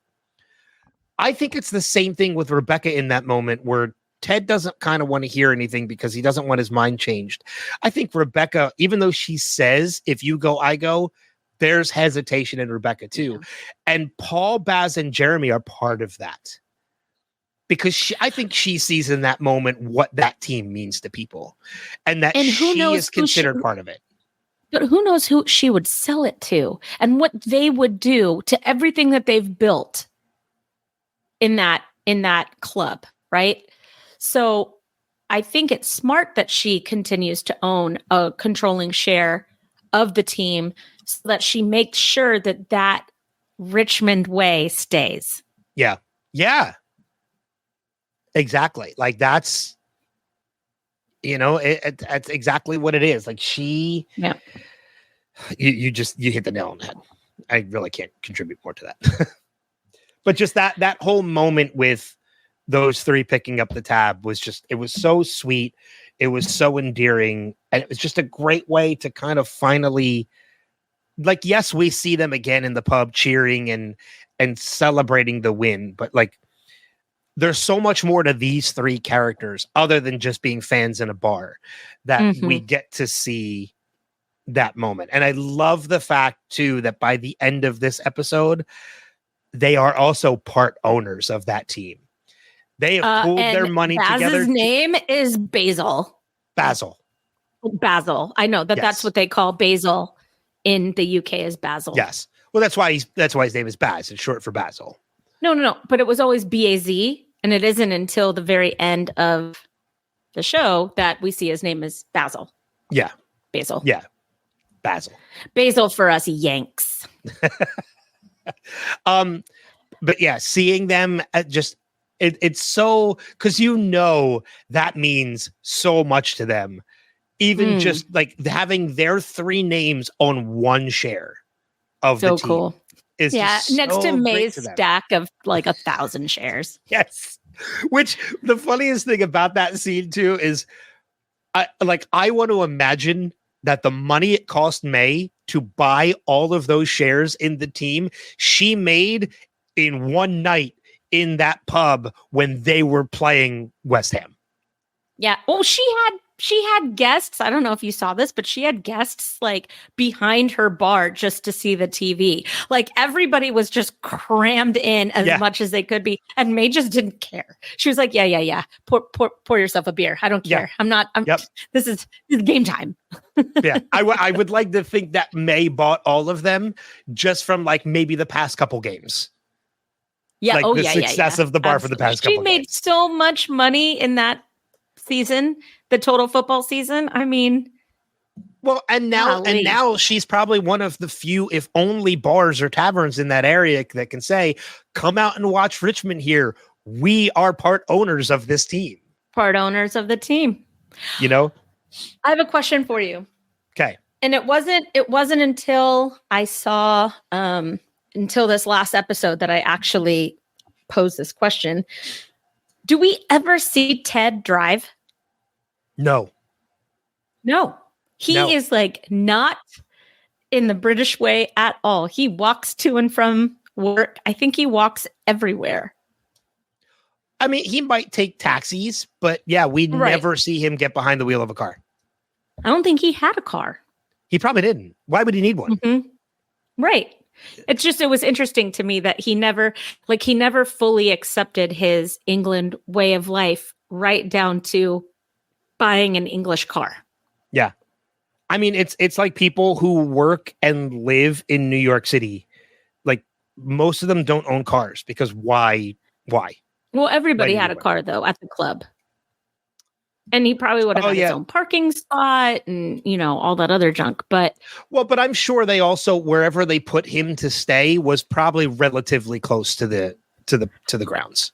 Well, obviously it was, because that bar was definitely like a club bar. That was close enough that if you didn't have tickets, you definitely were at May's bar. Yeah, exactly. Let me tell you, I love bars like that too. Mm-hmm. Like bars that are just outside of like arenas or ballparks. Mm-hmm. Sometimes they're the best. I have no lie. I have left games to go to those bars. Yeah, because they're fun. Especially like here in Philly, and I know Alex is listening, so Alex will appreciate this too. We have the Xfinity Center, which is like a bunch of different bars and restaurants in one building, and it's right across the street from the ballpark, from Citizens Bank Park. I have left a Phillies game at Citizens Bank Park to walk across the street to watch the rest of the game at Xfinity. That's awesome. Because it's just, the vibe is just so much. It's better. Now, if they don't boo Santa Claus inside those bars. I mean, if it was a playoff game, I would have never left the ballpark. No, nobody would. like a regular season game. Yeah. Like a Tuesday. Yeah.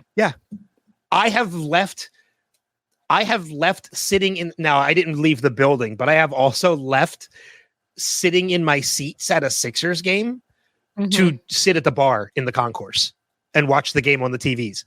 I'm watching the game on TV when I could literally walk 10 feet to my seat and watch it in person.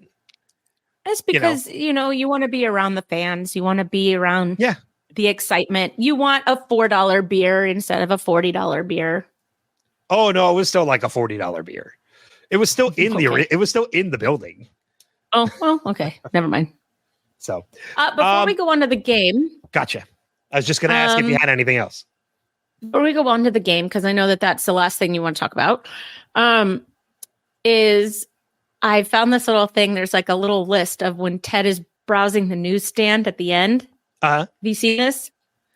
So when Ted is browsing the newsstand at the airport, the following juicy callbacks were revealed.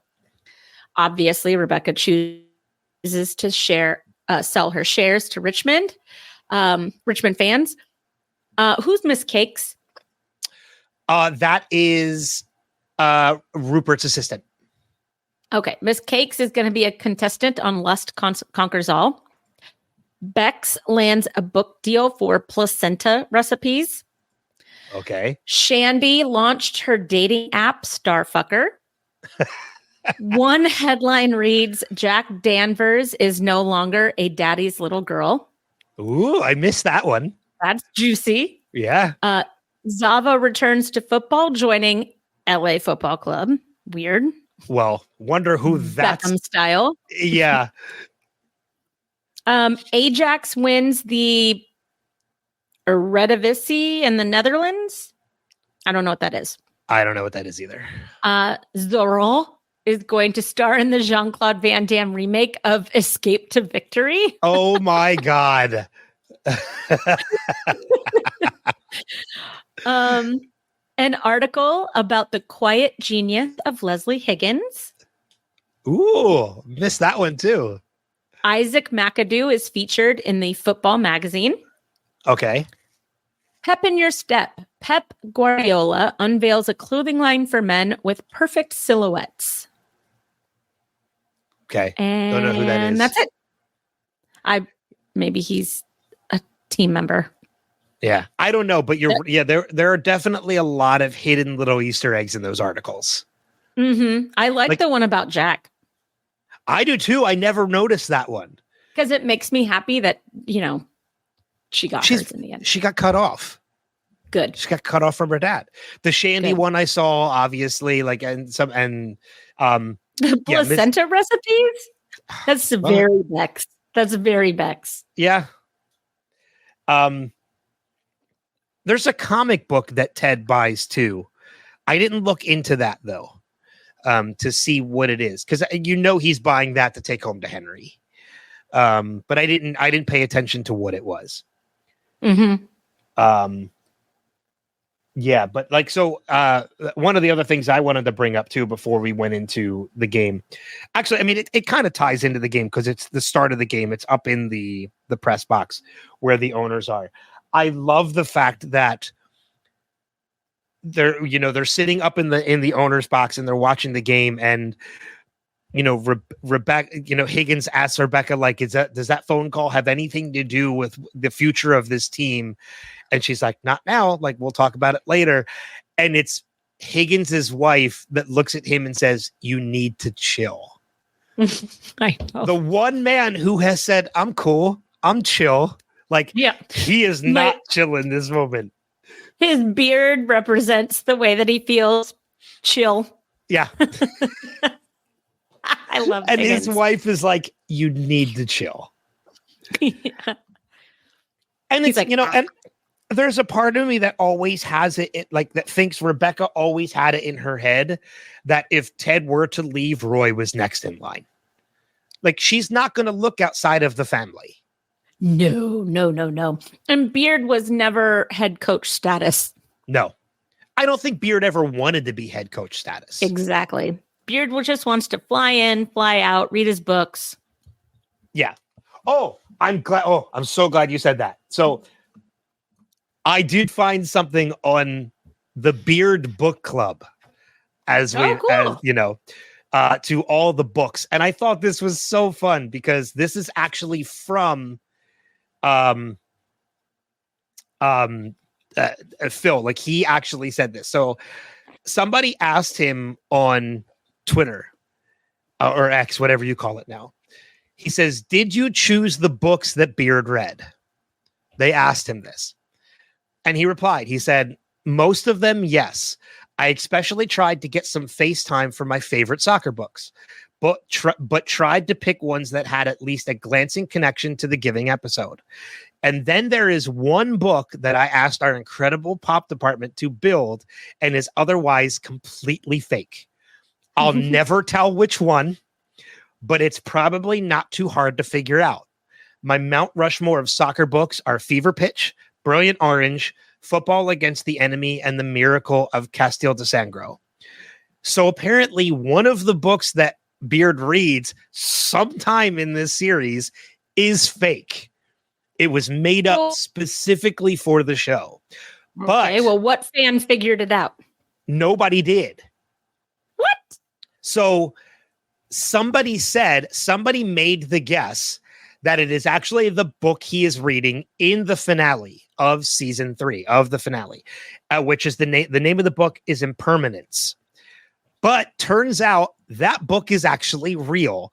Impertinence by Daniel Frisano is about a future populated only by women, which makes me think there could be a Ted Lasso spinoff about Rebecca and Keeley and the AFC Richmond's team. Yes.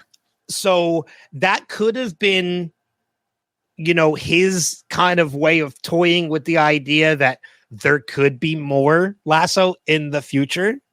Mm-hmm. But that book that he is reading in the finale is a real book. But it has me very curious now. What is the fake book? So there is an AMA on Reddit with Brennan Hunt from a year ago. Brendan, I said read it. Phil. Sorry, I didn't mean it. Yeah. Because I just found it. But I'll bet you it's in there somewhere because Probably. there's 3,000 comments. So feel free to go find the AMA from 1 year ago. It's titled, I'm Brendan Hunt, co-creator of Ted Lasso and Coach Beard. Ask me anything in the subreddit Ted Lasso. Okay. I might have to peruse it just to see if maybe we can find out what that fake book was. But I found it like so interesting when I found that Brendan Hunt was the one that picked most of the books. And he specifically tried to find ones that were to that episode. He's very cerebral. So we weren't Which wrong. I like. We weren't wrong in analyzing the books that he's reading every episode because Right. they actually had to do with the episode. Well, that's very, I love it when people do that. Like in the West Wing, there was a website about what was in CJ's goldfish tank because she gets a goldfish from one of the journalists in one of the early seasons, probably season 1. And for the rest of the series, there was always something that went with the episode in the goldfish tank, in the goldfish bowl on her desk. Oh, that's kind of fun. Yeah, so that was really fun. I'm going to have to pay attention to that when I start watching West Wing again.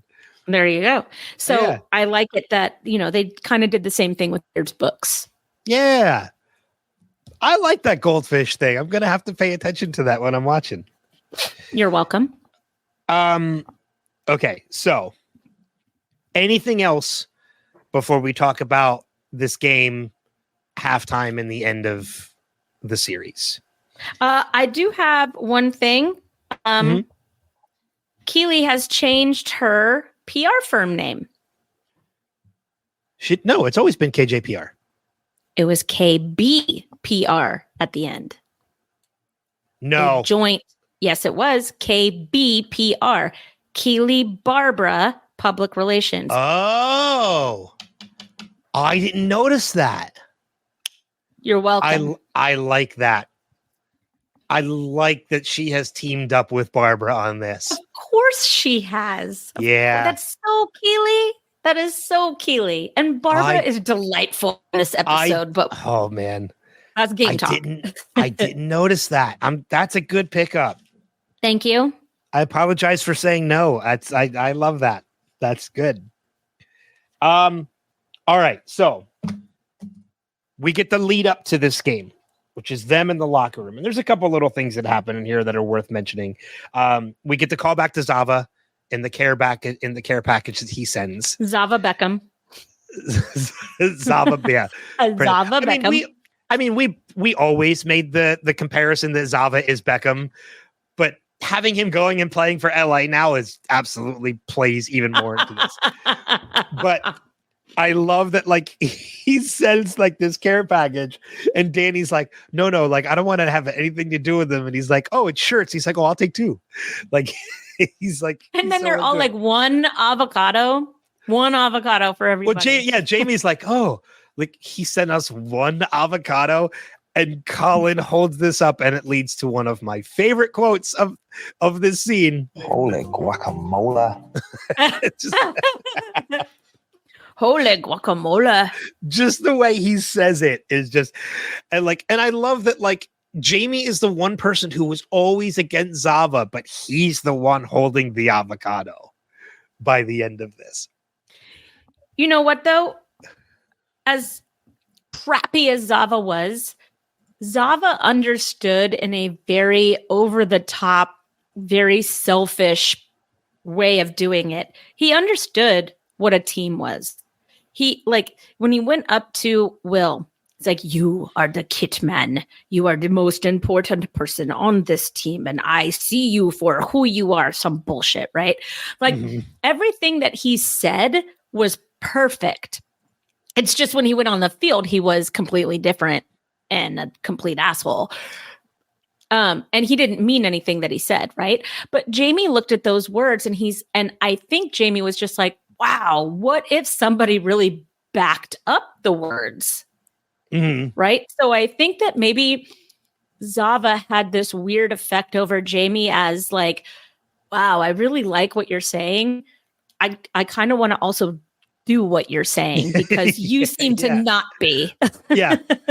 What you're doing is just saying gibberish. Like, I'm Right. going to actually do what you're saying. I'm going to walk that you're talking. So I think that Zava actually had a significant positive role in Jamie's emergence as a true teammate and leader. So him holding that avocado, I love the fact that he's the one that held the avocado. I love the fact that he's just like, oh my gosh, like he was one of the boys in that moment. He's like, look at this thing. Yeah. It's like, oh, this douchebag is sending us something. Oh, look at this thing. Right. Like it doesn't matter anymore. It's still Jamie Tart, because Jamie Tart's like, oh, what is this douchebag saying again? Then he's like, oh, wait. Wow, I really like that. That sounds good. Wait, what are you doing? That's totally opposite of what you just said. What, Zava? Hello, you know? Yeah. I also like the fact too that Danny apologizes to Van Damme by giving him the mask. You know, this new face guard, which isn't clear, ugly. It's this really cool, sleek looking Zorro looking mask. Yeah. And he goes back to it causes Zorro to go back to his actual given name, but pronounce it Zorro like the hero. And I'm sorry for destroying your face. And I love that when the announcers are talking about it too, and he's like, they're saying Van Damme, and he's like, actually, I believe he wants to go. He wants to be called Zorro now, and he's like, well, it's about time. It's about time. Yeah, totally.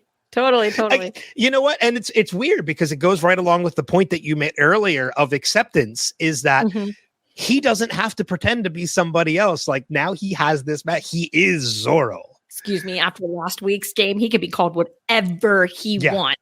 Yeah, whatever exactly. he wants. Holy cow. Well, even in this game, well, no, not this game, not so much this game. That was Hall of Fame game status right there. Brick wall. Uh-huh. I realized that this is a fictional game, but holy shit, that was an epic game. It was a fictional game, but we talked about this last week, and this week was the same exact thing. Even though we know what's going to happen, we still cheer and root for this team. I was standing up with my hands in the air. I was nervous. I was a fan. I was a Richmond fan during this game. Yeah. When they won this game, I fucking cried. Like, no lie, I cried I've watched them win this game 3 or 4 times already. Yeah. I still cried when they won this game. No, I've always been the crier out of the two of us, and you are like really showing me up in this episode because I cried once. Oh no. I cried 1, 2, 3, 5 times. No, 1, 2, 3, 4 times in this episode.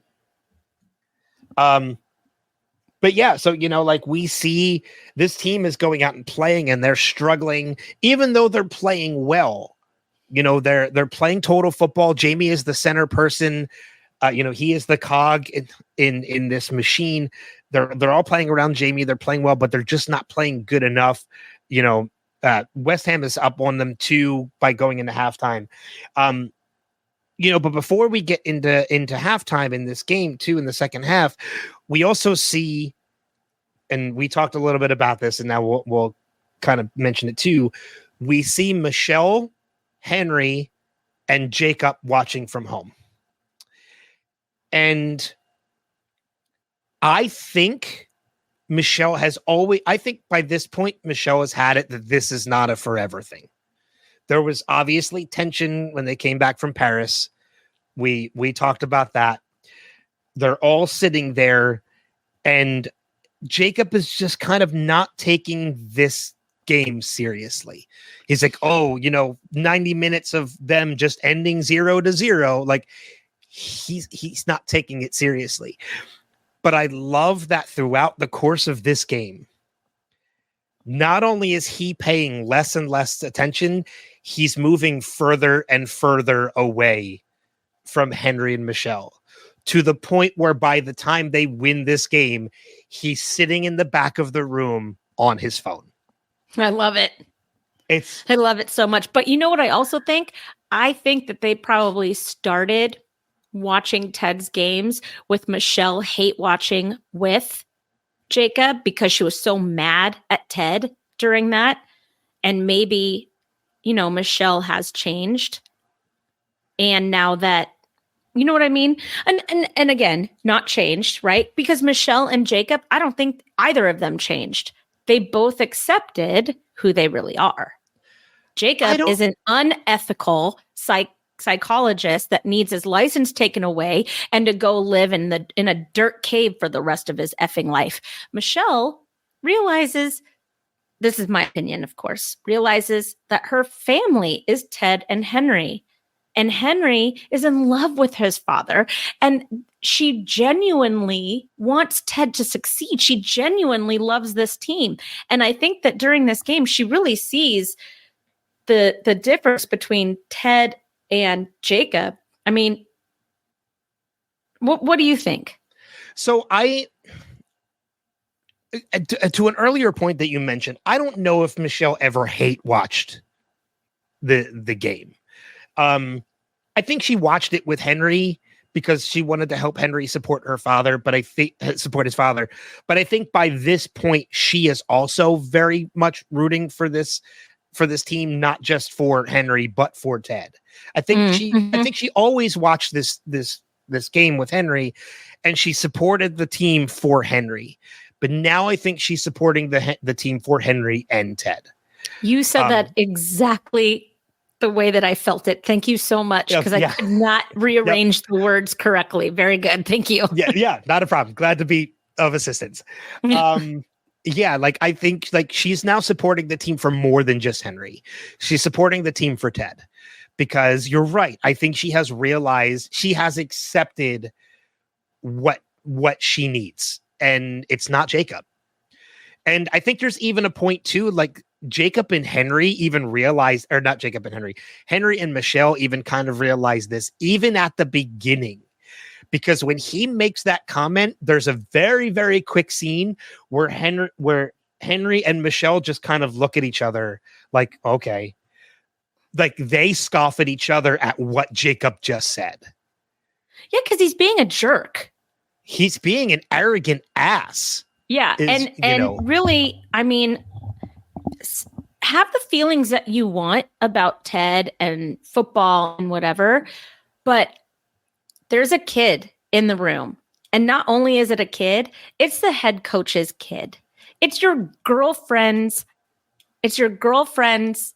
father of her child, right? Like, show some freaking class and respect.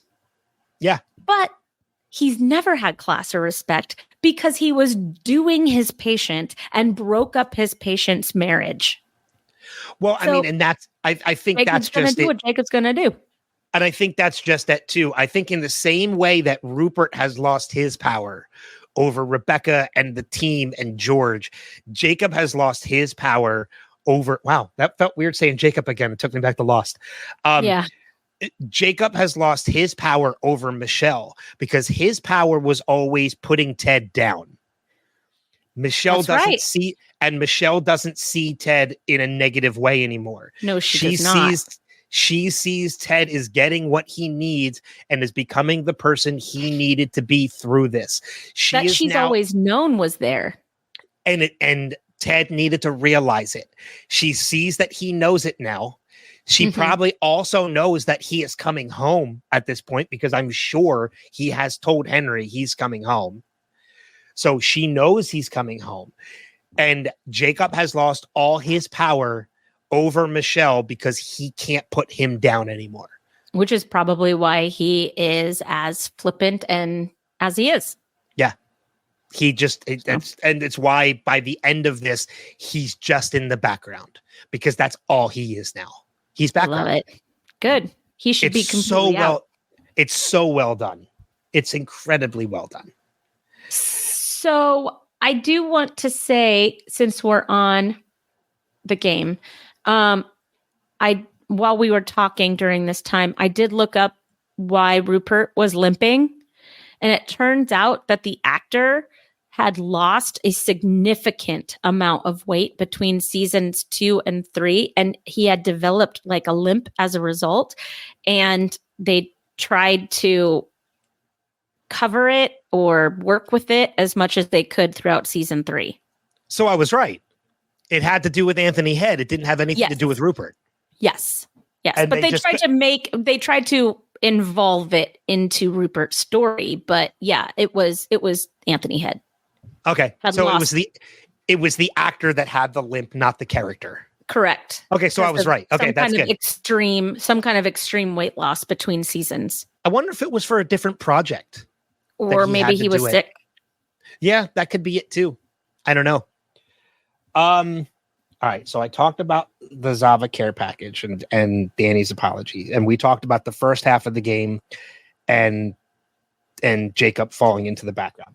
So, do we want to talk about the second half of the game and then halftime, or halftime and then the second half of the game? Oh, I don't care. Okay. Yeah, I'm just excited. Let's just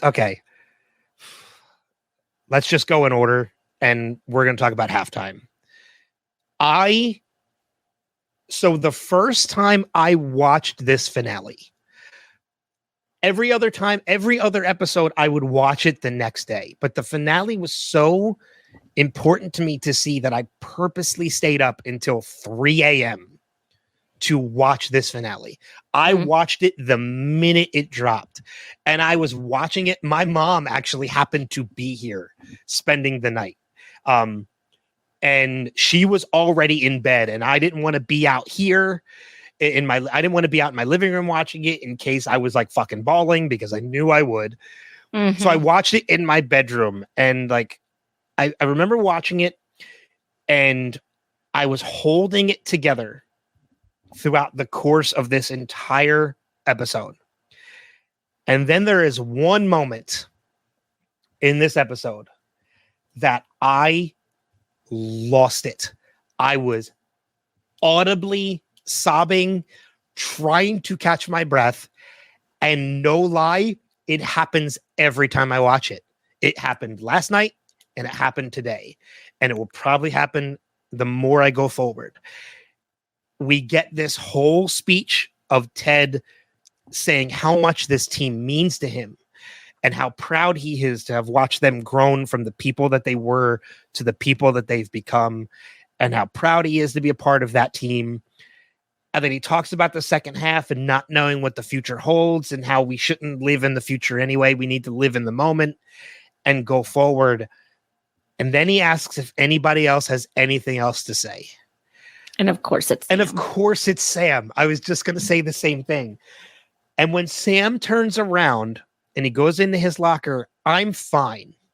I'm totally fine. I'm sad because I know this is coming to the end. Mm-hmm. But the moment I realized what was in his hand, done. Mm-hmm. I was done. Yeah. I'm trying to hold it back now. Just thinking about it. I apologize. It is because, and I realized, so in that moment, how impactful that scene was, that everybody kept a piece of the believe sign. Everybody held it close to them. Everybody had it. And you pay attention to the places where people take it from. Jamie takes it from the book that he got from Ted in season 1. That is very weathered. That he wanted nothing to do with. That, you're right, is incredibly weathered, meaning he has read this multiple times. At this point. And it's McAdoo keeps it. It's The Beautiful and the Damned by F. Scott Fitzgerald is the book that he gave to Jamie. And that's where he pulls it from. McAdoo pulls it from the Captain's Band. Yes, he does. Um, Where does Sam pull it from? From the picture of the Nigerian team. Correct. Yep. Everybody has kept a Where piece does of this Colin sign. put it in his shin guard? Yes. And we see like Monclerc pulls it from the bottle, Yeah. that he kept with him. We see like we don't see where everybody pulls it from, but we know just from the couple that we see, these guys have kept a piece of this sign and they have kept it somewhere important. They've Yes. kept it in a spot that means something to them. And like that scene was impactful then. But upon rewatching it, the scene became more impactful because I realized that not only did every one of them keep a piece of this sign, it wasn't like they tore it up and everybody kept a piece. Every piece was there Mm-hmm. in the end. Fit back together. It all fit completely back together. So when they put it together, they realized in that moment that team had every piece of what they needed. Yeah. They just needed to make it whole. Yeah. You should talk now because I'm not going to be able to. I think that Nate was that final piece because he was the outlying unresolved business of the team. And with him coming back not as coach, and not as kit man, as assistant to the kit man. Mm-hmm. It was still the final piece of the puzzle. He was still coming home, and everything seems to have fallen in place as a result. The Diamond Dogs are whole again. The locker room is light again. The Believe sign is being put back together. Healing has finally occurred. Yeah. And we see that with the Believe sign, and we see that with Ted and Nate looking at each other over the players as they put it back together, which is a beautiful moment. And it's really, I think, the overlying theme and point of the whole show itself is that we can heal. People can heal us. And we need to rely on the people that we love. We need to rely on the kindness of others. We need to forgive each other of our transgressions. We need to allow space in our lives for mercy and forgiveness. And if we can do that, we can heal. And I love that you brought up the whole fact that Ted and Nate are looking over the huddle at each other, almost as if they're saying to each other silently, see, like this never mattered. Like never mattered. It never mattered. Like everything is fine. And I love that once the sign is back together, the first thing that Ted says, and there it is, number 4. Number 4. Belief was the 4th pillar of total football. And because it was always a mystery and everybody was guessing what this 4th pillar was. Mm-hmm. And I think Ted always knew what it was. I don't think so. You don't think so? I think he was really saying it had to be something natural. It had to come out of whatever they were doing. And isn't it great that it ended up being Believe, right? Yeah. Full circle. Yeah. But I think it really could have been anything. And you know what? It could have been anything, and it also couldn't have been anything else. And it kind of goes back to another speech that Ted gives that is very meaningful to me. And it is one that hit me very hard. We talked about it when we got to it too. And I can't remember if it was season 2 or season 3. I think it's this season. Or no, it's season 2, because it's him addressing the anxiety attacks. And he states like what belief really is. And I'll kind of go back to that speech for a second. The belief that I matter regardless of what I do or don't achieve. The belief we all deserve to be loved. And the belief of hope that things can get better, that I can get better.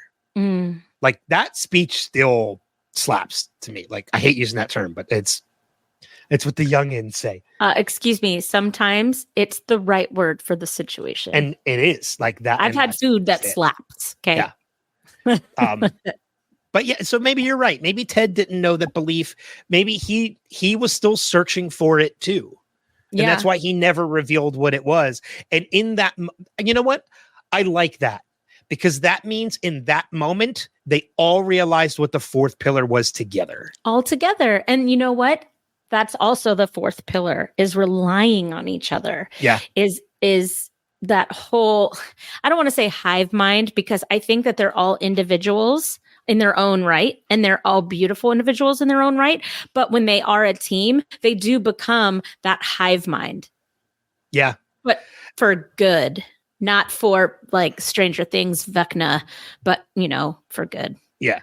And and then we get the final huddle, everybody's arms in, and I mean everybody's arms. Did you see Nate's desperation to get his hand in there? Yes. He wanted his hand in there. He's next to Will, whose hand's in there. Trent's hand is in there. They are all in that huddle.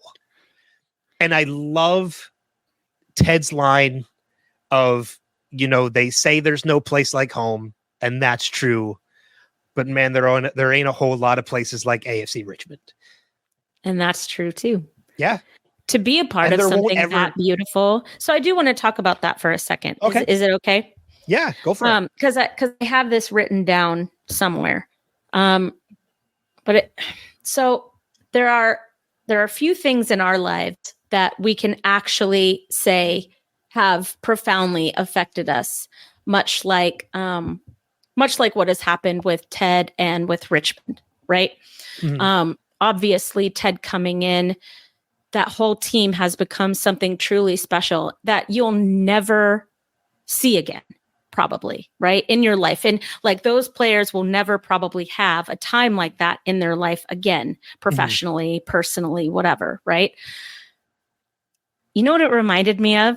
And I don't know how many people who are listening will are of this group, but the early days of the Podcastica Zheads, we had this amazing bond, and we were so close, and it was truly one of the best times in my personal life, where I felt accepted and I felt loved and I felt fun and that I mattered.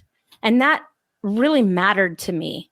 And I look back on and Podcastica Z-Head group has become what it has become. It's multifaceted. There's a million people in it. Everybody has got whatever.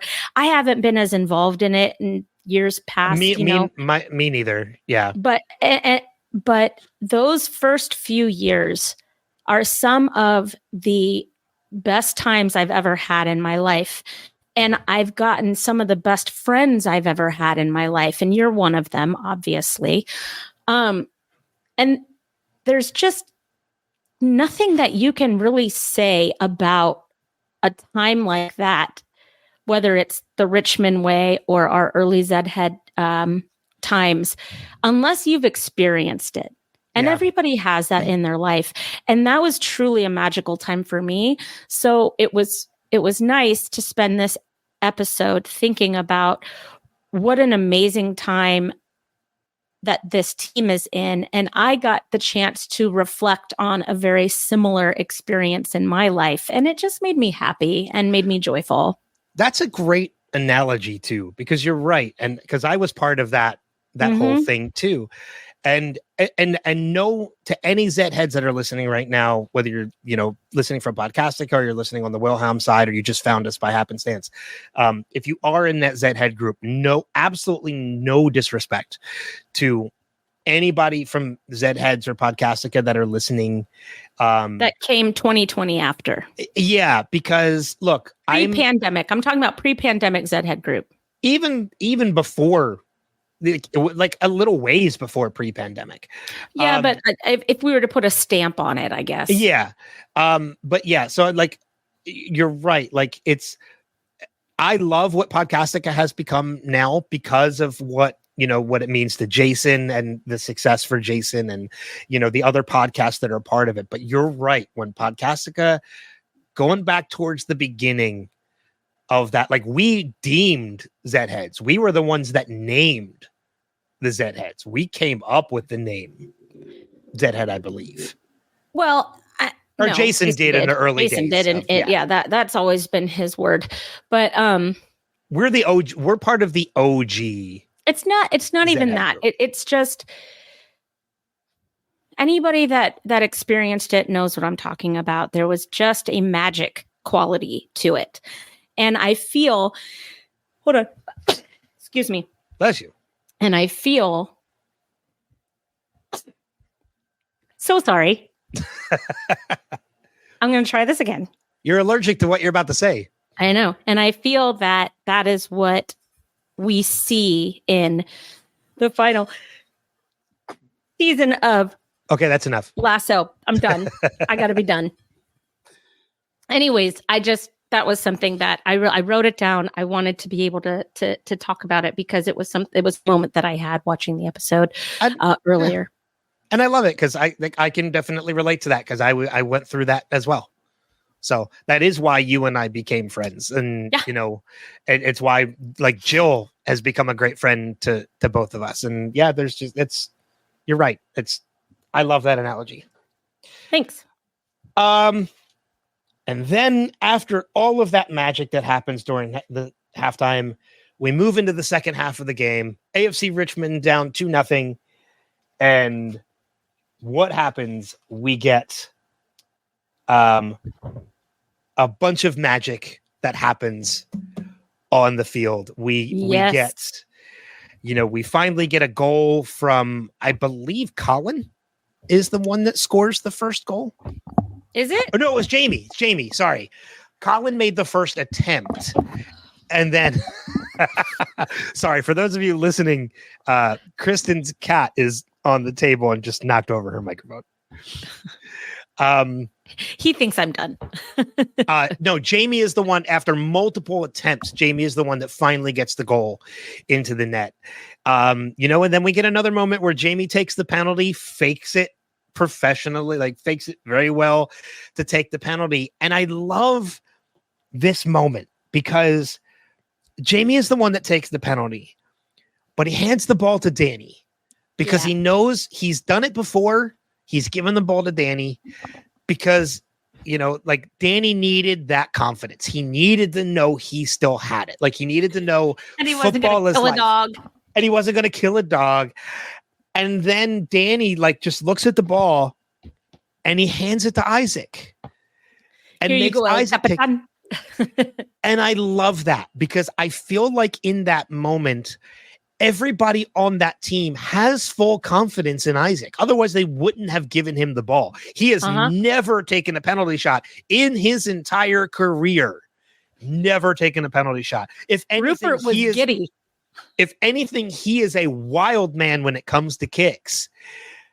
But the team had such confidence in Isaac that Danny giving the ball to Isaac was Danny saying, you need to have confidence in yourself. You need to have this confidence in yourself that we have in you. Yeah. It's the handoff of confidence. Jamie did it to Danny early. Danny now does it to Isaac. I love it. And I love the fact that he hits this ball and they make you believe he went over the net because that's what he does. No, he kicked it so hard it went through the net. Heck yeah, it did. And Barbara got her blood. And who does it hit square in the face? The wanker. John Wingsnight. The wanker. The original wanker. John Wingsnight gets hit square in the face, and it knocks him into becoming a full-blown Richmond fan. Yep, forever. Finally. Because he is just standing up, holding that Richmond scarf, screaming for Richmond, blood streaming down his face. Amazing. Absolutely amazing. Yeah, you know what? He's just wearing a Richmond scarf. He's not wearing his ridiculous half and half scarf that he used to have. Yeah. So good for him. Making a decision. Which leads us, further into it where, West Ham scores another goal and Beard and Roy are distraught, and Ted just is laughing it off. And they're like, "What are you laughing at?" He's like, 14 was offside. A little bit offsides. And it's another callback because in the pilot, Trent Krim asks Ted, "Do you know what the offsides rule is?" And Ted has no idea. He's finally learned what it means and recognizes it, even before Beard and Ted do, or Beard and Roy do. Roy, yeah. And then, because then it's called for offsides. That's hilarious. I love that moment. But final moments of the game, they have the ball. They need to figure out what to do. And you said it earlier. They go with the one play that works, and it's Nate's. Another. Give it to me. I'm open. Give it to me. I want the ball. Give me the ball. I want the ball. Give me the ball. Give me the ball. Give me the. And he's like totally Ted in that moment. Yep. Like you can see Ted. Oh, that's exactly what Ted does when they're teaching the play. But it's so funny. Another callback. That is Jamie being the cog, right? Yep. He is officially the cog. He's like, give me the ball, give me the ball, give me the ball, give me the ball. And and it shows even more growth too, that in Jamie, because like we've seen Jamie be the assist in goals. Mm-hmm. This is the first time it's a game-winning goal. Jamie hasn't touched it. No. He's the distraction. Yeah. And it doesn't bother him at all. And in season 1, he didn't want to be the distraction. Remember? He's like, what? I'm going to be a distraction? Yeah. Fuck off, And now he's like, yeah, make me the distraction. Yeah. And go my ahead. favorite. I'm sorry. All I can see is Ted being like, okay, take the award. Okay, yeah. It's heavy. It's heavy. Pretend it's heavy. Yeah. And the moment that he Sam throws it over his shoulder, he forgets. Yeah, we don't need this. We don't need that anymore. And I love like the moment that like Sam and Jamie are like, oh, like they remember it. But again, like that even goes to show you too, like how impactful Ted's coaching is. This was 3 years ago. Lifetimes ago for this team. And they remember this. Like they remember this play. Because they've never played it.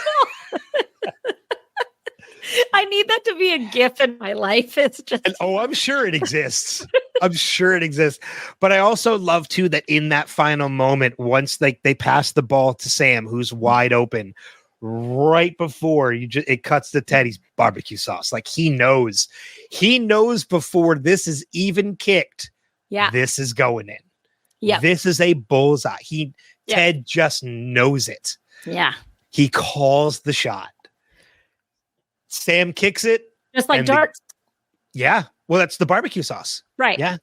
And his internet password. Oh, yeah, that's true. Yep. Barbecue sauce. With the A as a thing. The @ sign. And Richmond wins the game. Yeah. And it is such, again, like going back to like we became fans of AFC Richmond. Like I cheered. I was crying happy tears. Like a stupid fan. Yeah, like a stupid fan. Stupid fan. Exactly. And I think one of the other things that added to this was when the fans ran out on the field and we see everybody celebrating. There's one thing that happens in that celebrating that I talked about a couple episodes ago because of how emotional it made me. And that is Colin finally gets his moment. He wants to kiss his fella after winning. Yep. And he got to. He just wants to kiss his fella on the field after winning the game. Mm-hmm. And it happened. He doesn't care. He doesn't care who sees it. Doesn't care like what anybody thinks. He has his moment. And it's beautiful and it's happy. And then we see Ted doing the Running Man. Which is awesome because that also bookended the series. Yes, it did. Because we see him doing that when they're making fun of him. Yes. in the season premiere when they see him do that. And now they're still kind of making fun of him because they're like, I don't know what to think when I see a white man doing the Running Man. but they're embracing it because this team just won. Yeah. You know, and another one of I feel like I'm hijacking this whole part of the conversation. I don't care. Just please go. But I and again, I also love the fact that when we see everybody celebrating, we go to the owner's box and we see Rebecca, Keely, and Sassy celebrating as well. And Keely says to Rebecca, "Look what you did." And Rebecca's like, "I didn't do this." And they're like, "No, the fuck you didn't." Yes, you did. You did this. Yep. She may not have ever intended to have done this, but she did it. And it's wonderful. I agree.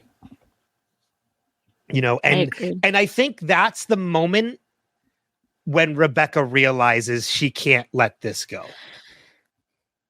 Because Keely reminds her. She is so invested in this team. This team is a part of her now, whether she wants to admit it or not. Thank God she finally admits it to herself at the end, because she's just lying to herself in the beginning of the episode. Keely, I mean, and I think that's all part of it. Is I think when she was ready to sell the team, I think she just never saw herself as more than an owner. Mm-hmm. And now, like, Keely reminds her by saying, like, "Look what you did." She's like, "Yeah, like, I had a part in this. Big part. And I had a huge part in this, and I can't let this go." Right. You know, if anything, I need to share this. Mm-hmm. Yeah. And then we find out in the next scene that, she sold off 49% of the team, but she sold it to the fans, which is just incredible. It's really awesome. Yeah. But that does lead us to the next moment, and it's another moment that I got emotional at. I didn't cry, but I got emotional, and it's Ted and Rebecca saying goodbye. Rebecca is wearing the exact same shirt that she wore when she met Ted. Yes, she is. I'm glad you picked that up, because I saw that too. And she bought a first class ticket to get beyond security. And she's just like force of habit. Yeah, she's a billionaire. What are you going to do? She's a billionaire. She can afford a first class ticket. She can go buy the plane. She probably does at some point, I'm sure. I'm surprised that she has a private plane. Remember, Nora was like, "Don't use your private plane anymore." That's right. That's right. But just like, I feel like it was a perfect way to bookend Ted's story. We didn't need to see him say goodbye to the team, because he did it. He did it in the locker room by saying how proud he was of them. That was his goodbye to everyone else. His goodbye to Beard, we talked about already. That happens on the plane. And I do feel like, in a funny way, it does go by order of importance. He says goodbye to the team and Richmond, and then he says goodbye to Rebecca, and then he says goodbye to Beard. Like, it is order of importance. Like, some people might argue Rebecca was more important than Beard, and I don't agree with that at all. Rebecca was incredibly important to Ted because they did help each other, but Beard has been a part of his life for so much longer. That's his best friend. Yeah. That saying goodbye to Beard, like, was definitely more important was higher on the list of importance than Rebecca. Beard has definitely been a part of his professional life his whole career. This was huge for Beard to go off on his own. Yeah. So it needed its own moment. But good. But with Rebecca, they're both such different people than they were in the very beginning. They're the same person. It's just that their broken selves were masking who they really were. Yeah. And in repairing each other, they got to learn how to live in their version of their best selves, which is fantastic. That's all you can hope for with friendship, is that you build each other up enough that you are living your best life. Yeah. And it just, like, it was such a wonderful goodbye, to have the two of them say goodbye at the airport. It's total rom-com-ish, but, it is what it is. And I know. But you can't deny that it was beautiful in this moment. Whether you like Are you rom-coms or just not. a girl standing in front of a boy telling her that you love him? Sorry. But I love the fact too that like they both know in this moment there is so much they can say to one another. Mm-hmm. But it can be summed up in 2 words. Because they both say thank you to each other at the same time. Mm-hmm. And then they stop. And then Rebecca says thank you. And Ted just says thank you. That's all that ever needed to be said. Well, it's just like with Nate. If you were to list everything he was sorry for or everything that, Ted and Rebecca were thankful for, we'd still be watching the show. Yeah. There's a beauty in the simplicity of it. You don't have to point out everything that somebody did wrong or right. Sometimes just acknowledging, just general acknowledgement is enough. Yeah. Actually, I would say most of the time, general acknowledgement and validation is enough. Yeah. I mean, so for the 2 of them to just end it with saying thank you. Like it was so touching and so beautiful, so simple. But again, like the beauty and the simplicity was just awesome. It was great. It was great for these 2 characters to wrap up, who they were. Yes. I love the fact that she's like, I wish they didn't call me like the organization mate or the organization matriarch. And Ted's like, yeah, has a better ring to it than soccer mom. Which, it is true. Fire up the van. I want to be a soccer mom. Sorry. But yeah, it was just, I seeing these 2 say goodbye and then seeing Beard say goodbye was just, it was great. It was a great way to wrap things up. And it kind of just leads into the final couple moments of this with the big montage of everything that happens. And I kind of have a list of the things that we see. We see Rebecca outside of the airport helping the little girl who we have seen earlier, who turns out to be the daughter of the pilot from Amsterdam. And he learns her name, but we still don't know his. Nope. By this moment. He's just the pilot. Yep. He's Papa by the little girl. Papa.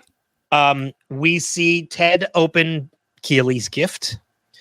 And it is the snow globe that she originally bought Barbara. What was in Beard's bag? I don't know, but he never has to open it. Right. I'm just wondering what could Keely have popped? Well, that's okay. We can think about that on our roundtable. Things to ponder.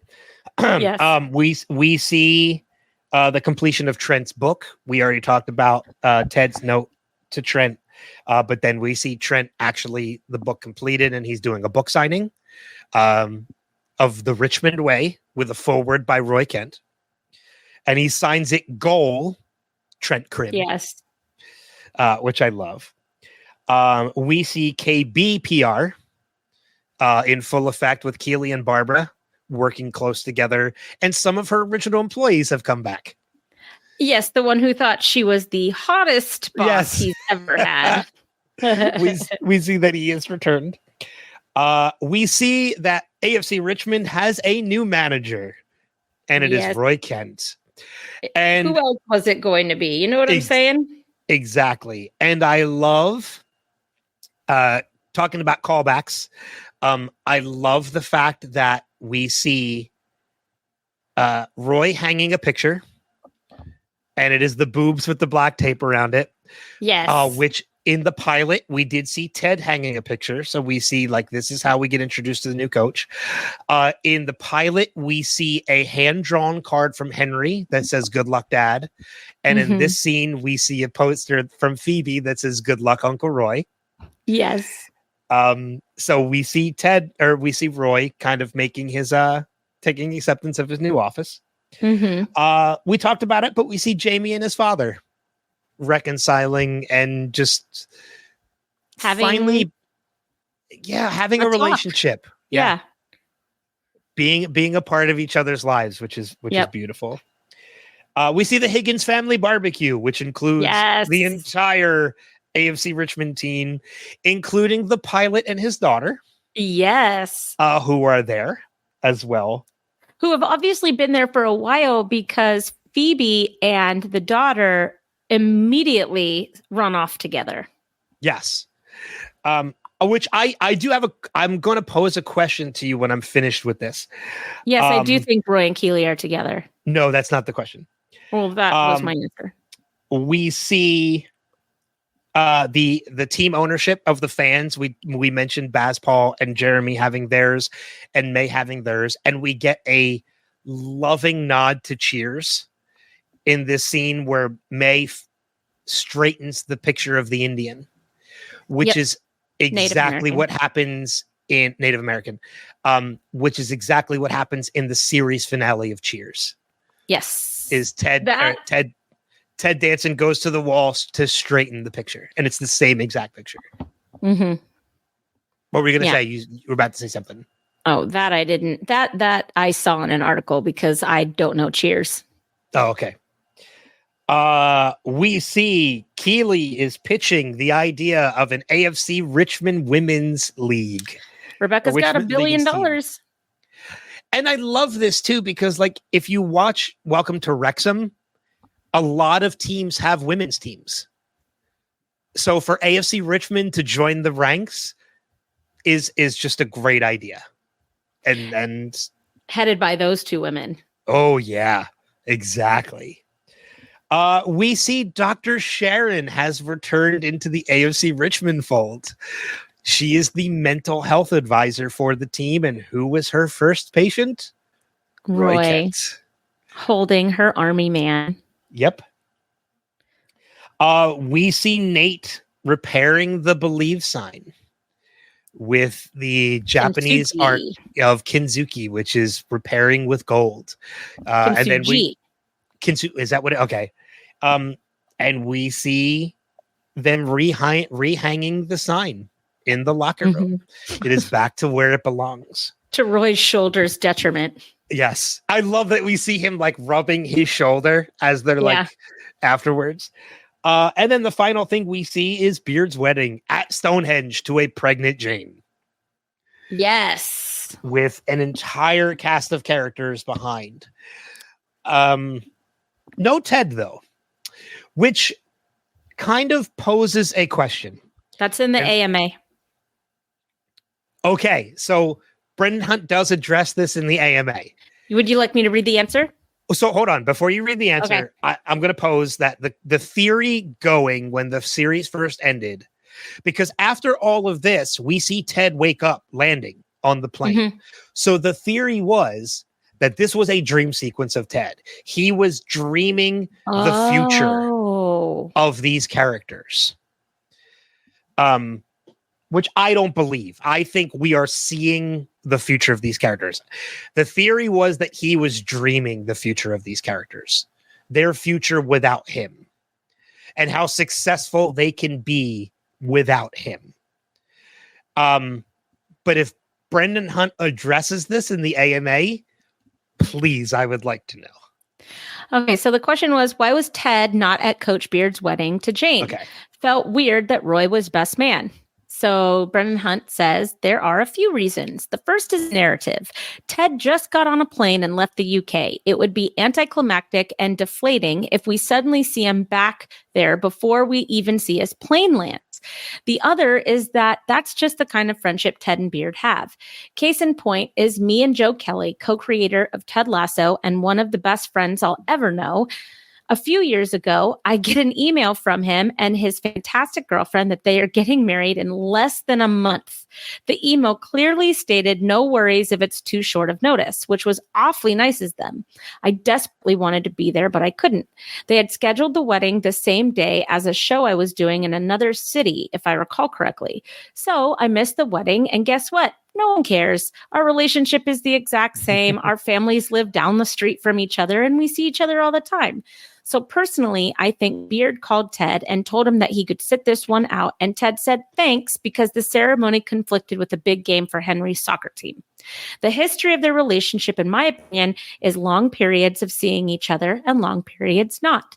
We have entered one of the latter. The former will come around again at some point. They love each other. They will see each other again. They love each other. They will see each other again. He says that sentence twice in his answer. I think he's just repeating the process. Maybe. I don't know. He could be hinting at something for the future of the series. I don't know. I try not to read into those kind of things now because personally, Go ahead. Sorry. Go ahead. No, go ahead. Finish your thought. I was going to say, like, I think this series wrapped up beautifully and it doesn't need to continue. But yeah, as much as I would love to see these characters again, I don't feel like it's needed. So I try not to read into those kind of things. But go ahead. Well, one of the other questions was, in the final episode, is the Beard and Jane wedding a dream sequence of Ted's? And he says, no, that was real. Okay. So that kind of puts that theory to rest. I believed it was real when I watched it. I never thought at once that this was a dream sequence. Because I wanted to believe all those things that I saw. The AFC Women's League, Roy becoming the new head coach. Like I wanted to believe all those things. Therefore I did. I never thought it was a dream sequence. No, I didn't either. But it kind of leads into the final moment of the very final moments of the episode is Ted home. We see the plane land. He is in a car. Henry is waiting for him at the window and runs to him when he gets there. Michelle is on the front porch. They are a family again. And it fast forwards to Ted being the coach of Henry's soccer team. And we get 2 callbacks in this scene. Henry misses the goal. And Ted tells him, like, what do we know? And it's be a goldfish. Complete callback to Sam. His advice to Sam.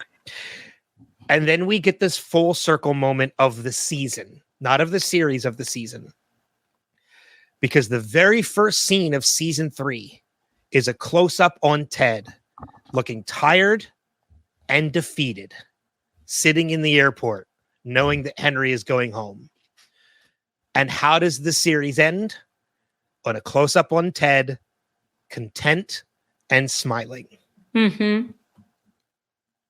Ted is home and he's happy. 100%. And to me, that is why we don't need more. Ted's story, Ted Lasso, is complete. Yes, I agree. We don't need more Ted Lasso.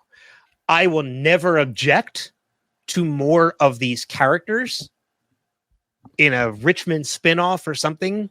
I agree. As much as I love Ted Lasso and Jason Sudeikis' portrayal, I don't want more Ted.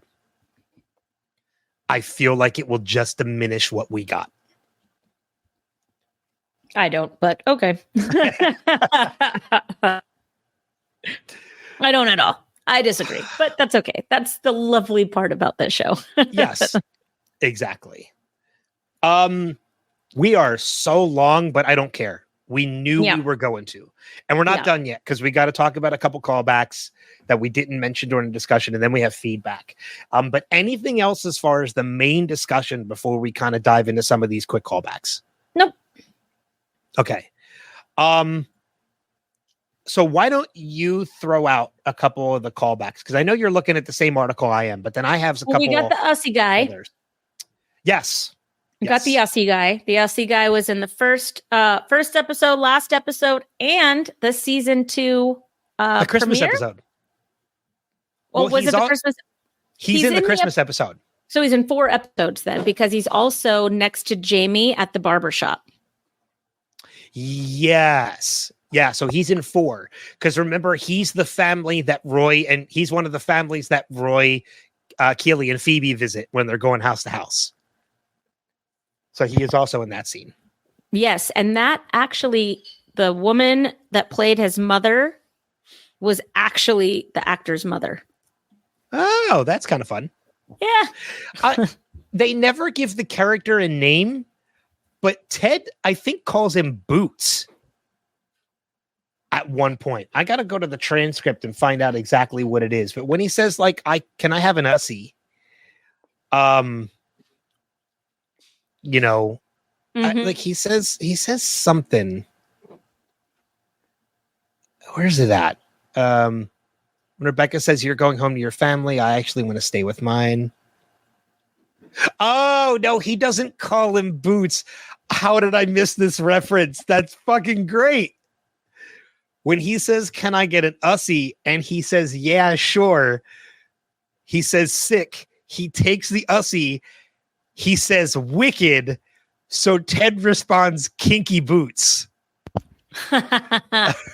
He responds with another musical name. That's great. Oh, I never picked up on that. And now I love that scene more. I love because that's Ted. I love Ted. Yep. That's totally Ted. That's totally Ted. Nate is wearing the suit that Ted bought him in the final scene with his parents. That's lovely. I didn't notice that. Let's see. I'll throw a couple out there. We talked about Jamie and the money box in the first. That was a callback to the first scene. I'm seeing the image now. You're right. His hat says ICOG. I love that. Roy scaring Keeley happens in both the pilot and the the series finale. As does her walking into the locker room saying, "Is everybody decent?" Right. With her head down. Yep. Roy puts tape over the breasts of the drawing that he has, just like Ted put tape over Keeley's breasts in the locker room. Yep. Season 1, episode 1. We see a callback in some of the fans in the audience for the final game. We see the girl Shannon that plays with Ted outside is one of the first people we see. We see the couple that were part of the rainbow couple that were part of the rom-com episode are there, as are John Winksnight and his fiance, as we mentioned before, too, are also there. So we see some callbacks in the audience as well.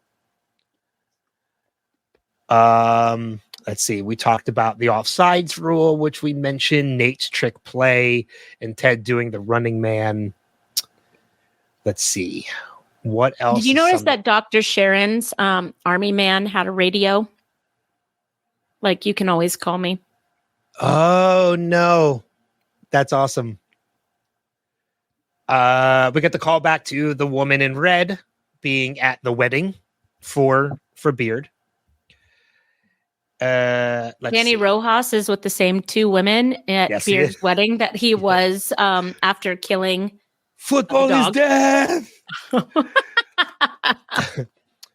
We talked about Jamie's book that he kept the piece of the belief sign in. This is a callback from not the first episode, but the beginning of the season. There's a conversation between Roy and Jamie when Roy says to Jamie, when I was coming up, there was this old geezer at the club, Doug Standwish. He was always on me. We hated each other. And Jamie says, you and that Doug bloke, you ever become friends? And Roy said, fuck no, I hope he's dead. This is the same situation. And then Nate says, I guess you two are friends. Are you two friends now? And Jamie says, I guess so. And Nate's like, that's wonderful. So this is a different situation where Jamie and the old geezer actually became friends. Unlike Roy and the other one. Beard's pants that he wore for his wedding are the pants that the lady in red had him wear while she fixed his other pants. That's awesome. Yeah. Those are the same pants. Ted Lasso questioning their decision. In the pilot episode, he turns to Beard as they're going to England and says, are we nuts for doing this? And in the finale, he turns to Coach. He turns to Beard for leaving and says, is this nuts? Like, they are questioning their decisions in the pilot and the finale. Jane is wearing the same blazer that Rebecca wore for the Christmas episode. Oh, Okay. Roy is mouthing the words of So Long Farewell like he mouthed the words to Let It Go by Frozen. This is totally Phoebe's influence. I mean, Proving he is the best uncle ever to have lived. Actually, I think so. Frozen was very clearly Phoebe's influence. I don't think Sound of Music was. I think that's totally Roy. That is 100% absolutely Roy. Him and his sister grew up on that. Rebecca in the pilot says, like it or not, Richmond are changing the way we do things, and from now on, this is the Lasso way. And then that's what Trent calls it before Ted changes his mind and wants to call it the Richmond way. Mm-hmm. Sam, the picture of the Nigerian World Cup team he throws into the fire. He says, I pledged I wouldn't take this down until I made the team myself, and I still intend to do that. And we see that he does. He does get to play on that team. He doesn't have his big Sam smile, though, when that happens. Yes, he does. He smiles big in that picture. Oh, I don't remember that. But somebody did ask Brendan Hunt about that. They said, I love this answer. That's why I'm bringing it up. How was Sam able to get on the Nigerian team? Did he release security camera footage from his restaurant showing Edwin Akufu admitting to bribing the Nigerian government? And Brendan Hunt replies with a 2-word response: national outcry. Well, that could just mean the world wanted Sam on that team. Right. Yep. That's what it was. It was national outcry. Sam Obasanya is one of the best players in the league, obviously. 100%. We get the full Roy asking, who the fuck are the Diamond Dogs to Can I Be a Diamond Dog? That's a full circle moment. The barbecue sauce, which we mentioned as well. Barbecue sauce. And I think that's all I have for callbacks and full circle moments. Yep. I do have my favorite line of the entire show was forget my luggage, it's full of rice. Forget my luggage, it's full of rice. Rice? I haven't slept in 3 days. But that just goes to show you like how hard that decision was. Mm-hmm. Like how much that was weighing on Beard to have to tell Ted, I don't want to go. Mm-hmm.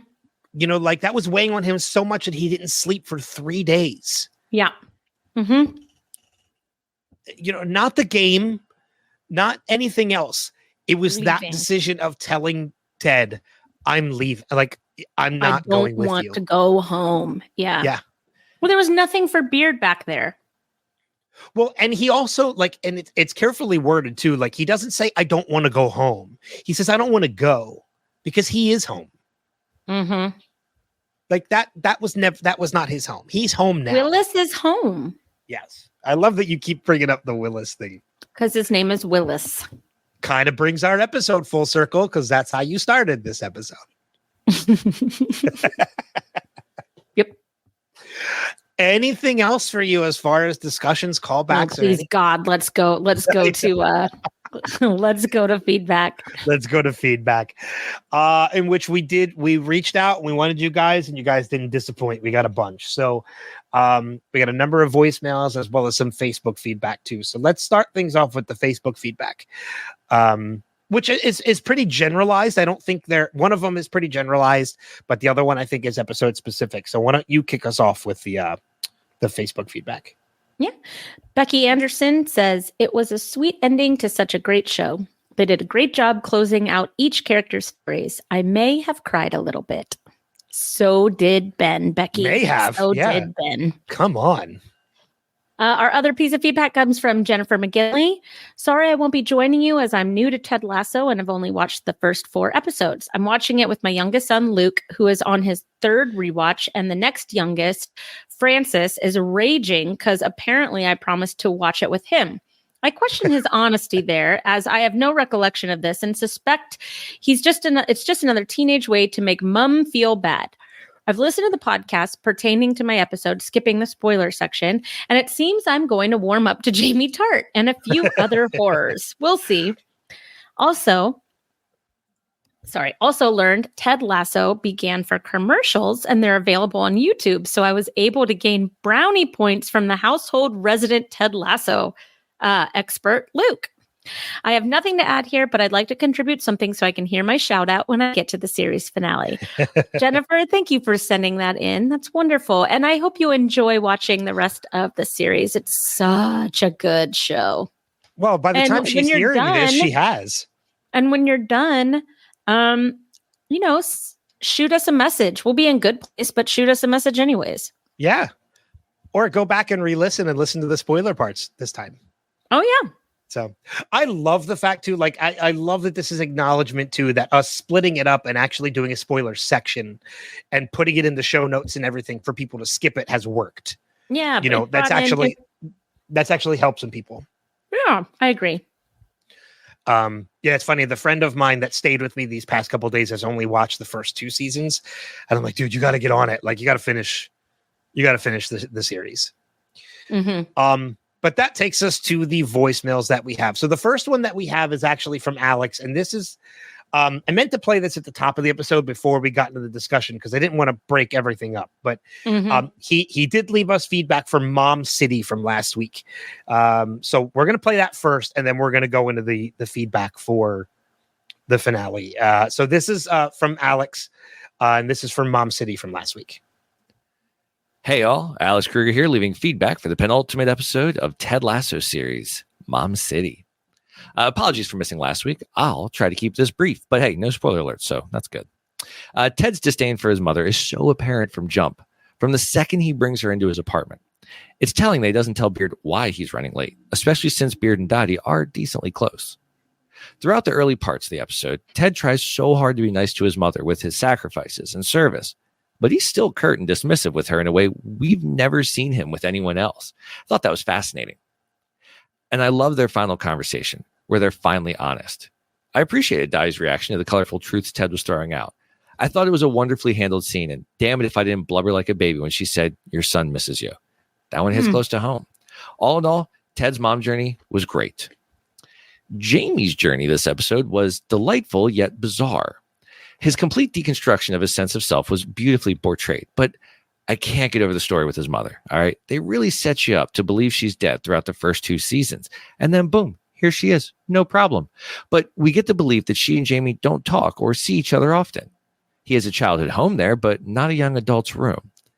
And it feels like this is such a rare occurrence, yet the relationship they have is so warm and strong.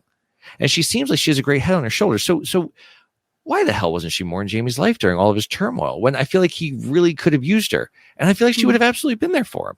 I'd love to have more information on why they seem so distant while being so unbelievably close to one another. Now, I remember the first time I watched this show, and I remember walking out thinking Nate got off easy for what he did in season 2. And I wanted him to earn it a bit more. But I couldn't have been farther from the truth. His journey wasn't just about getting the apology, but getting the growth. He walked away from West Ham. He entered a mature and proper adult relationship. He repaired fences at home. He earned his glow up and then some this season. And I like knowing where it ends, so I can appreciate the journey for what it is and what it always needed to be. A couple of quick hits and then I'm out. Poetic to finally use You've Got Mail, and I have to wonder if Sam and Rebecca have a laugh at how close their banter names were to Tom Hanks and Meg Ryan's characters. You know, some athletes can pull off the broken nose mask. Some athletes can't. But you really can't deny the power of the Mask of Zorro. Pep Guardiola is essentially as winning-focused as Nick Saban, so having him echo Ted's "it doesn't matter if you win or lose" ethos was rather funny. But that's it for me this week. Time to fire up the series one last time. This time. See you in a few. So that was the Pep that you mentioned in the stories. He's the coach of Manchester City. Got it. Yeah, he's the coach of Manchester. So now we have an answer to that. Thank you, Alex. Not to spend too much time on this, but I never got the inclination that they were leading us to believe that Jamie's mother was dead. I never got that. Was that something? Alex says that in the voicemail. Yeah. Yeah, but was that something that people thought? Apparently he did. I never got that at all. I just thought we just never heard about her. So yeah, I don't know. I think that she served her purpose where she served it. Yeah. I think that's just all that it really comes down to. I never questioned whether she was alive or dead. I just, Honestly, men like Jamie Tart, before he became an icog, when you're an icon, they hide traditionally, stereotypically. Okay, they hide their most vulnerable points of themselves, and Jamie's mom was the most vulnerable part of himself. So I don't think that it's too far of a reach that Jamie kept his mom hidden. Yeah, I can see that as well. But thank you, Alex, for playing catch up and sending that too.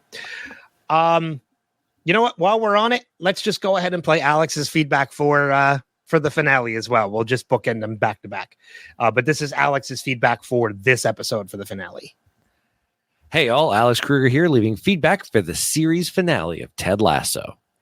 I've never been so comfy in a person's house as Beard is. Gotta love this crazy, crazy son of a bench. I like that they didn't show us Ted telling Rebecca, but also showed us he was in no way, shape, or form wavering in any way. He was so content in his decision. And I don't care how corny it was, the so long farewell moment was so wonderfully done. Now, there is a scene in The Wire where Major Bunny Colvin says to the Deacon something along the lines of, I've been police for 30 years, and it's worse now than when I started. And the scene of the Richmond players and fans excitedly celebrating after their musical number felt like the exact opposite sentiment of what Bunny Colvin was saying at that time. And I say all of this as my final plea during this rewatch for Ben to start watching The Wire. One of my favorite bits from the show is Trent reacting to Ted reading his book. It's very reminiscent of how I am listening to you guys react to my feedback. Oh, I can hear him laugh. That was a witty joke. I understand why we had the Jamie, Roy, Keeley, love, not triangle, love, boomerang. Could we just go with boomerang instead of triangle? Hinge. All right, hold on. So Keeley in the center, Roy and Jamie on opposite ends. It just flips through the air before returning. Holy shirt balls. That just might work. Anyways, I forking loved how the second Roy and Jamie had something to fight over, they reverted to season 1, Jamie and Roy. I also loved how they used the game to advance the story. Show the disconnect between Dr. Dork and Ted's ex-wife. I wish I had more notes, but honestly, after Keeley shutting the door on Jamie and Roy's face, I put the pen down and just started watching. This was a phenomenal way to end the story of Ted Lasso. Now, the story of AFC Richmond has just begun, and I will not slide into nihilism yet, and I will believe that Richmond's story is not yet done, damn it. I want to see Jamie and Nate these days. I want to see board meetings with Rebecca and Baz and May. I want to see Nate as a diamond dog again. I refuse to believe this is it. Having said that, that's it for me this week. Looking forward to the roundtable episode. Call me. And as always, welcome. Everything is fine. Okay, 4 Good Place references. Yep. Thank you so much, Alex. That was freaking hilarious. I do want to say I often turn the sound off for voicemails because I do have such loud reactions that it actually cuts off what I can hear in my ears when I start saying things. So I just turn the sound off most of the time now because you guys just delight me all the time. I don't. I just laugh over top of it. I did this episode too, or this feedback as well. But yeah, thank you for the Good Place references in there, helping us leading into the next step, the next chapter of this podcast. If Ben has not finished watching The Wire by the end of The Good Place, I'm going to riot. Okay, because we've been talking about this for years, not years. Yeah. We're in plural now. And I will also say thank you once again, Alex, for referencing Jacob as Dr. Dork. Because it's the truth. He's a dork. He's a big dork. All right. Next piece of feedback comes from our friend Jason from San Jose. Hi, Ben and Kristin. This is Jason in San Jose providing feedback for the Ted Lasso finale, So Long Farewell. Well, this episode was just Griselig. I thought it was a fantastic way to end the season, to end the series. It had a perfect blend of comedy and sentimental moments. I really loved the resolution of all of the characters. And yes, I would love to know what happens to the characters after this season, but I thought this was a perfect way to end the series. There were too many things in this episode to comment on to keep this feedback under 3 minutes. I loved all of the callbacks to the previous episodes, including Beard After Hours, with Beard wearing the wild pair of pants, and also having Mary, Darren, and their baby at Willis Beard and Jane's wedding. The Ussie guy showing up again, the Diamond Dogs, and, of course, the unnamed pilot from Sunflowers finding Rebecca at the airport. Speaking of the airport, I had to pause it to catch some of the magazine Easter eggs as Ted was picking up a few things to read on the plane. Zava was on one of them, and the other one had Shandy Fine, A Starfucker is Born. It's too funny. And I love that Trent Crimm's book, The Lasso Way, was changed to The Richmond Way. So awesome. And oh yeah, I really teared up at the Believe sign with everyone bringing out their little pieces and putting the puzzle back together. So if you haven't watched it yet, there is a great 6-minute bonus feature on Apple, and it has the cast thoughts on the show and saying goodbye. So heartfelt. Anyway, I thank you both so much for covering Lost and Ted Lasso, and I am super excited to be watching The Good Place for the first time. It's been in my queue for quite a while, and this podcast has pushed it back up to the top. And until then, this has been Jason in San Jose. Namaste, baby. So long, farewell. Our readers saying goodbye. Goodbye. Goodbye.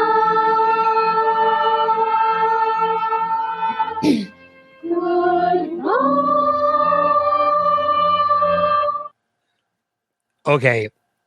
I have not watched The Sound of Music in years. I feel like I need to now, purely for that. I think Dave watches it almost every day. Are you serious? His job. Yeah, his job. There's these 3 old ladies that just watch it, and when it's over, they start it over. No. And it's been that way for years. Oh. Years. I have not Can you seen imagine it working there 5 days, 6 days a week and watching The Sound of Music every single day? It's a 3-hour movie. Yeah, it's a long movie. I got a 4-hour layover in Chicago this week. Well, there you go. Good luck. But Jason, thank you so much for continuously leaving feedback every week and sharing your own personal experience with it too. Not just for Lost, but for Ted Lasso. We're excited that you're going to be joining us for Good Place, especially this being a first watch for you. I can't wait to hear some of your thoughts on that. So as well. Forking excited. Yeah. It's just, man, I can't wait. And thank you to everybody so far for keeping it under the 3-minute mark as we asked, because we have got 2 more pieces of voicemail feedback, and the next one that we have failed miserably at keeping it under that 3-minute mark. Good thing you have a good voice for radio. Yeah, friend. But it is what it is. How long is it? It's like 4.5 minutes long. Oh, Greg. He failed by almost twice as much. I wonder if he edited it. Oh, I don't know. That's a good question. That'd be interesting, yeah. If he edited anything out. But we're going to play it anyway. But here it is. It comes from our friend Greg. Hello, Revisited. This is Greg calling about the series finale of Ted Lasso. This show has been one thing after another that I've identified with. In this episode alone, there were a number of times that I got completely and utterly caught up in memories of my own, reflected back through the screen, and this amazing writing. When Nate broke down and hugged Ted, saying I'm sorry. I've been Nate, sobbing, my weight hanging from my father's shoulders. I've also been Ted in that scene, comforting a tearful, beloved child. I even called Jake Buddy, which is what Ted calls Nate. I've been Rebecca, tearfully hugging Jake as he's about to walk down a jetway onto his real life to fly away from me. And Hannah Waddington should have won an enemy for this episode, if only for the bleacher and airport scenes. It is only because I owe Edibiri from The Bear one that I don't burn this building to the ground, or perhaps channel my raging enthusiasm into positive influence for my community. This episode has my absolute favorite callback. Jamie quoting Ted trying to win the Oscar out on the field. Look at me, I want the ball. Please give me the ball. And every time I saw Dr. Jacob, all I could think of was the word twat. Twat waffle. I know that I could talk about this episode for a really long time, but I won't. But what I will do is read this completely original and absolutely not ripped off poem, Ode to Ted Lasso. I've seen dark before, but not like this. This is cold. This is empty. This is numb. The life I knew is over. The lights are out. Hello, darkness. I'm ready to succumb. I follow you around. I always have. But you've gone to a place I cannot find. This grief, it has a gravity. It pulls me down. But a tiny voice whispers in my mind. You are lost. Hope is gone. But you must go on and do the next right thing. Can there be a day beyond this night? I don't know anymore what is true. I can't find my direction. I'm all alone. The only star that guided me was you. How to rise from the floor when it's not you I'm rising for. Just do the next right thing. Take a step, step again. It's all that I can do. The next right thing. I won't look too far ahead. It's too much for me to take. But break it down to this next breath, this next step, this next choice is one that I can make. So I'll walk through this night, stumbling blindly toward the light, and do the next right thing. And with the dawn, what comes then, when it's clear that everything will never be the same again, then I'll make the choice to hear that voice and do the next right thing. And all credit to the songwriters, Kristin Anderson Lopez and Robert Lopez, because that's from Frozen 2. And that is the song The Next Right Thing, sung by your own Eleanor Shellstrop, Kristen Bell. And lastly, and I know I'm over my 3.5 minutes, but I want to read my immediate reaction feedback or Facebook post from the first time that I watched this finale. Positivity, hope, heart warmth, parenting lessons, life lessons, Frozen karaoke, heartbreak, mental health, divorce, betrayal, glittery pants with coffee, love, dating lessons, Carol of the Bells, redemption, cursing, friendship, biscuits, fucking tears, man. All the tears. Thank you for all of the great coverage, and fuck you for leaving me wanting more. Oh, I don't even know where to start. Actually, there were no biscuits in this episode. Well, there was no glittery pan. Oh, yes, there was. There in the flashback. Or the flash No, but I'm forward. just thinking the most obvious callback would have been biscuits. Yeah. He never gave her one last thing of biscuits. Because we even got spitting tea. Yeah. Because Rebecca spits her tea when she finds out she can make like $2 billion. I would piss myself. There was no biscuits. And Wow. excuse me for being so crass as to say piss, because I don't say that word very organically. But this would be one of those times where somebody says you have something that is worth $2 billion. I would lose all bodily functions. Yeah. I would faint. Yeah. I've never seen Frozen 2 yet, so I had no idea what that song was. But is that the actual song? I don't know. I've seen it once. Oh, There's I've two never seen it. songs, and one of them is, and then the other one is probably Do the Next Right Thing. I knew it. When he kept saying Do the Next Right Thing, I was like, I know this song. Why do I know this song? Well, no, because there must be more than two songs, because Into the Unknown is another one. That is Ah, Ah, Ah, Ah. Oh, is it? Oh, okay. Yeah. Into the Unknown. Yeah. I know that song, even though I've never seen the movie. Well, that's how it goes. So that's exactly how it goes. So Okay. anybody that, yeah. Okay. That's It's good like to know. perfect. I'm just gonna the first time I watch the movie, I'm gonna be like, wow, Kristin nailed it. So far, perfect. Yeah. If you're a true Friends fan, you knew that reference. Exactly what I was just said, what I just said. And that is for a true Friends fan right there. Oh, because that's not from an episode. That's from an outtake. So far, perfect. So far, perfect. But thank you, Greg, for all of that. Even going over your allotted time. But that does leave us with one more final piece of feedback and one more voicemail. This, of course, comes from the birthday boy himself, our friend, Steve Brown. Hello, Ben and Kristin. This is Steve, and this is going to be for Ted Lasso. So long, farewell. And I'll try not to go long on this one. I love these pundit guys.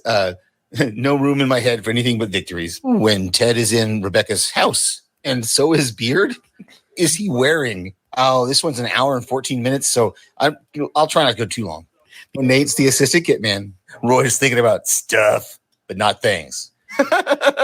They're gonna call the Diamond Dogs together. I guess not. No. Ooh, $2 billion is a lot of money. And Rebecca already has a lot of money, right? Look, Ted's wearing a visor with sunglasses, and he's Ted, not Led. Great. They're going to say so long, farewell a bunch of times this song, right? So mics are dropping everywhere. But they're probably mic'd up for this song, right? Is it Beard's last day also? Is he quitting too? I thought Beard stays. Is that a spoiler? Rebecca's mom, I love her. That kind of makes you like the grandmother that we've never had. No, that's not what it is. That's not right. That conversation between Rebecca and her mother was just lovely. Hey, I don't remember if the conflict between Roy and Jamie over Keeley or if Keeley makes a choice before the end of the series or not. I can't remember. Oh, I'm getting choked up in this scene between Rebecca and Ted where she's begging him to stay and all the choices like, what he could do and how they could live. But, they got into a fight, Roy and Jamie. That was an idiotic move, asking her to choose. So who's the kid who picked up the ticket under Winona Judd? I don't remember. Oh, and Henry and his mom are watching the game, and Jack has got to poop on it because he's Jack. What name isn't Jack? What's the doctor's name? Oh, Roy wants to be a Diamond Dog. Ooh, and Rupert is just Anthony Stewart Head playing this part so well. Gosh, such an arrogant bee. Parting shot from Sassy and Rupert. Oh no, the video is doing the opposite effect on the players. It's making them all nostalgic and sad, like me right now. I'd love to see Dr. Sharon watching the game also. Do they all have a piece of the Believe poster? They're going to put it back together right now? Oh, and there it is, the Believe poster. Oh, that was a bit anticlimactic. Over the bar and wait. No, it went through the net. Hey, who's the guy who got hit by the ball? He's somebody, right? Wait, Ted knew that somebody was offside? Oh, now we see that Dr. whatever his name is at the bar, not in the living room anymore with Henry and Ted's ex. What's her name? What do you even call it? Got a kiss. Nice. And the Ussy kid gets an Ussy. And even though they got second place, but that's okay. No, how is Beard going to get off this plane? Well, he's off the plane and everybody thinks Ted's a jerk. That's the guy from what city were they in? Vienna? What? Not Vienna. His daughter. I forgot all about this. Well, I'm tearing up now. Ted's one is just the title change. You guys are going to talk about this. Later. I'm sorry. Steve trying to compact that into under 3 minutes and just like losing all sense of character names and everything was just, I loved it. I love Steve Brown. Me too. Happy birthday to you. Happy birthday to you. Happy birthday, Steve Brown. Happy birthday to you. Bo-bo-be-doo. Going forward, if you would like a birthday song from Kristin on your birthday, please email and let us know your birthday. I will sing to you. But thank you everybody so much for leaving feedback, not just for this episode, but throughout the course of the past 3 seasons that we've been covering this show. And we hope you guys continue to do it going forward as we cover The Good Place. If you have any final thoughts on anything as pertaining to this series, please feel free to contact us.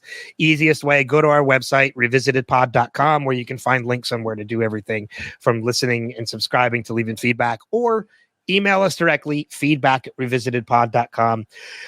We are going to be taking a break for the next couple weeks as we both gear up for the next series that we're going to be covering, which is The Good Place. I am going to be going away next weekend to Colorado Springs for Colorado Springs Comic-Con. So I'm going to be away for a couple days. Kristin is going to be gearing up to head back to class. So she's going to be needing time to get all that done as well. Boo. So we're going to return in September when we come back on the regular for The Good Place. But sometime in between, we're going to try and put together, as I know Alex mentioned it on his feedback, we're going to try and put together like a series wrap roundtable where we're going to have some guests come on and we're just going to discuss the series as a whole, what it means to us, some of our favorite moments and characters and everything, and just kind of put a final button on everything for our Ted Lasso coverage. Also, I know it's going to be releasing soon. I think it's next month in September. The Getting Lost documentary is going to be releasing. Yeah. We're going to jump back and revisit that as well after it releases. I know Jason wants to come on. Jason wants to come on and talk. And Jim Pete is going to be joining us for that as well. So yeah, we'll probably do a roundtable for that Lost documentary too when that releases. Can't wait. So we should include my daughter. We probably could include Danny if she'd be willing to do it.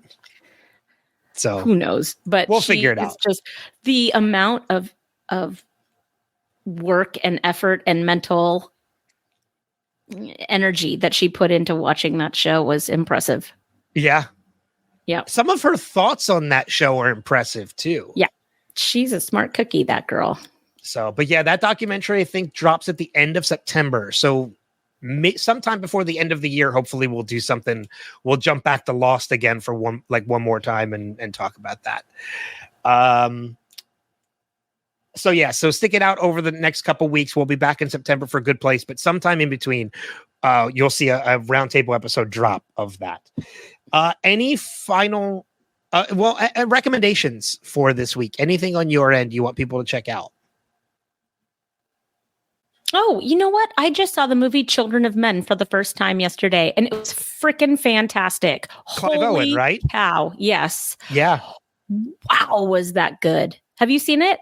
I have. It's been a while, but I have seen it before. So good. So good. Really impressed.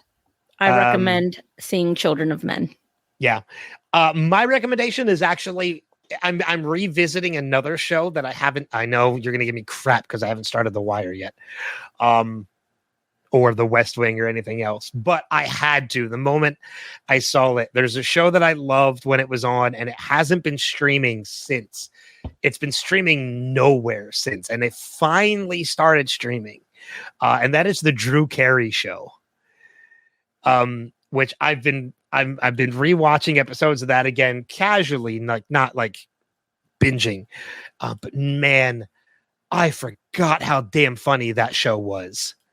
I mean, it ran funny, and it ran for 9 seasons. Yeah, too, which I never thought that Drew Carey was funny though, ever. No? I love him on The Price is Right, but I just don't find him funny. I think he's funny. No, a lot of people do. And it's been fun going back and revisiting too, because I'm only in the first season, and I was reminded that Tim Allen is in an episode. He's in a cold open where he's stuck in a tree because he parachuted in by accident. He plays himself. He plays Tim Allen. There's another episode with Jamie Lee Curtis where she plays like this biker barber, which is awesome. So I've been having a lot of fun. But yeah, the Drew Carey Show is streaming again. So I love that. Good. I'm glad that you're enjoying it. If you want to go check it out, you should check that out. any final note? Apologies for as long as this ran, Dear but we God, warned no. you. No, I have nothing else. Nothing to say. else. Okay. So I have then, so much to do today. Gotta get going. So then, with that being said, thank you once again, everybody, for joining us on the coverage of Ted Lasso, as well as Lost before that. We hope you continue to stick with us as we dive into The Good Place going forward, because that's going to be a lot of fun as well. But thank you for listening, subscribing, telling your friends about the podcast, all that you guys do. But until next time, I'm going to say it one more time because we're going to do the roundtable so we can still get away with it one more time. Yes. So we'll say it one more time. We'll see you guys one more time back out on the pitch. Take care. Namaste, bye-bye.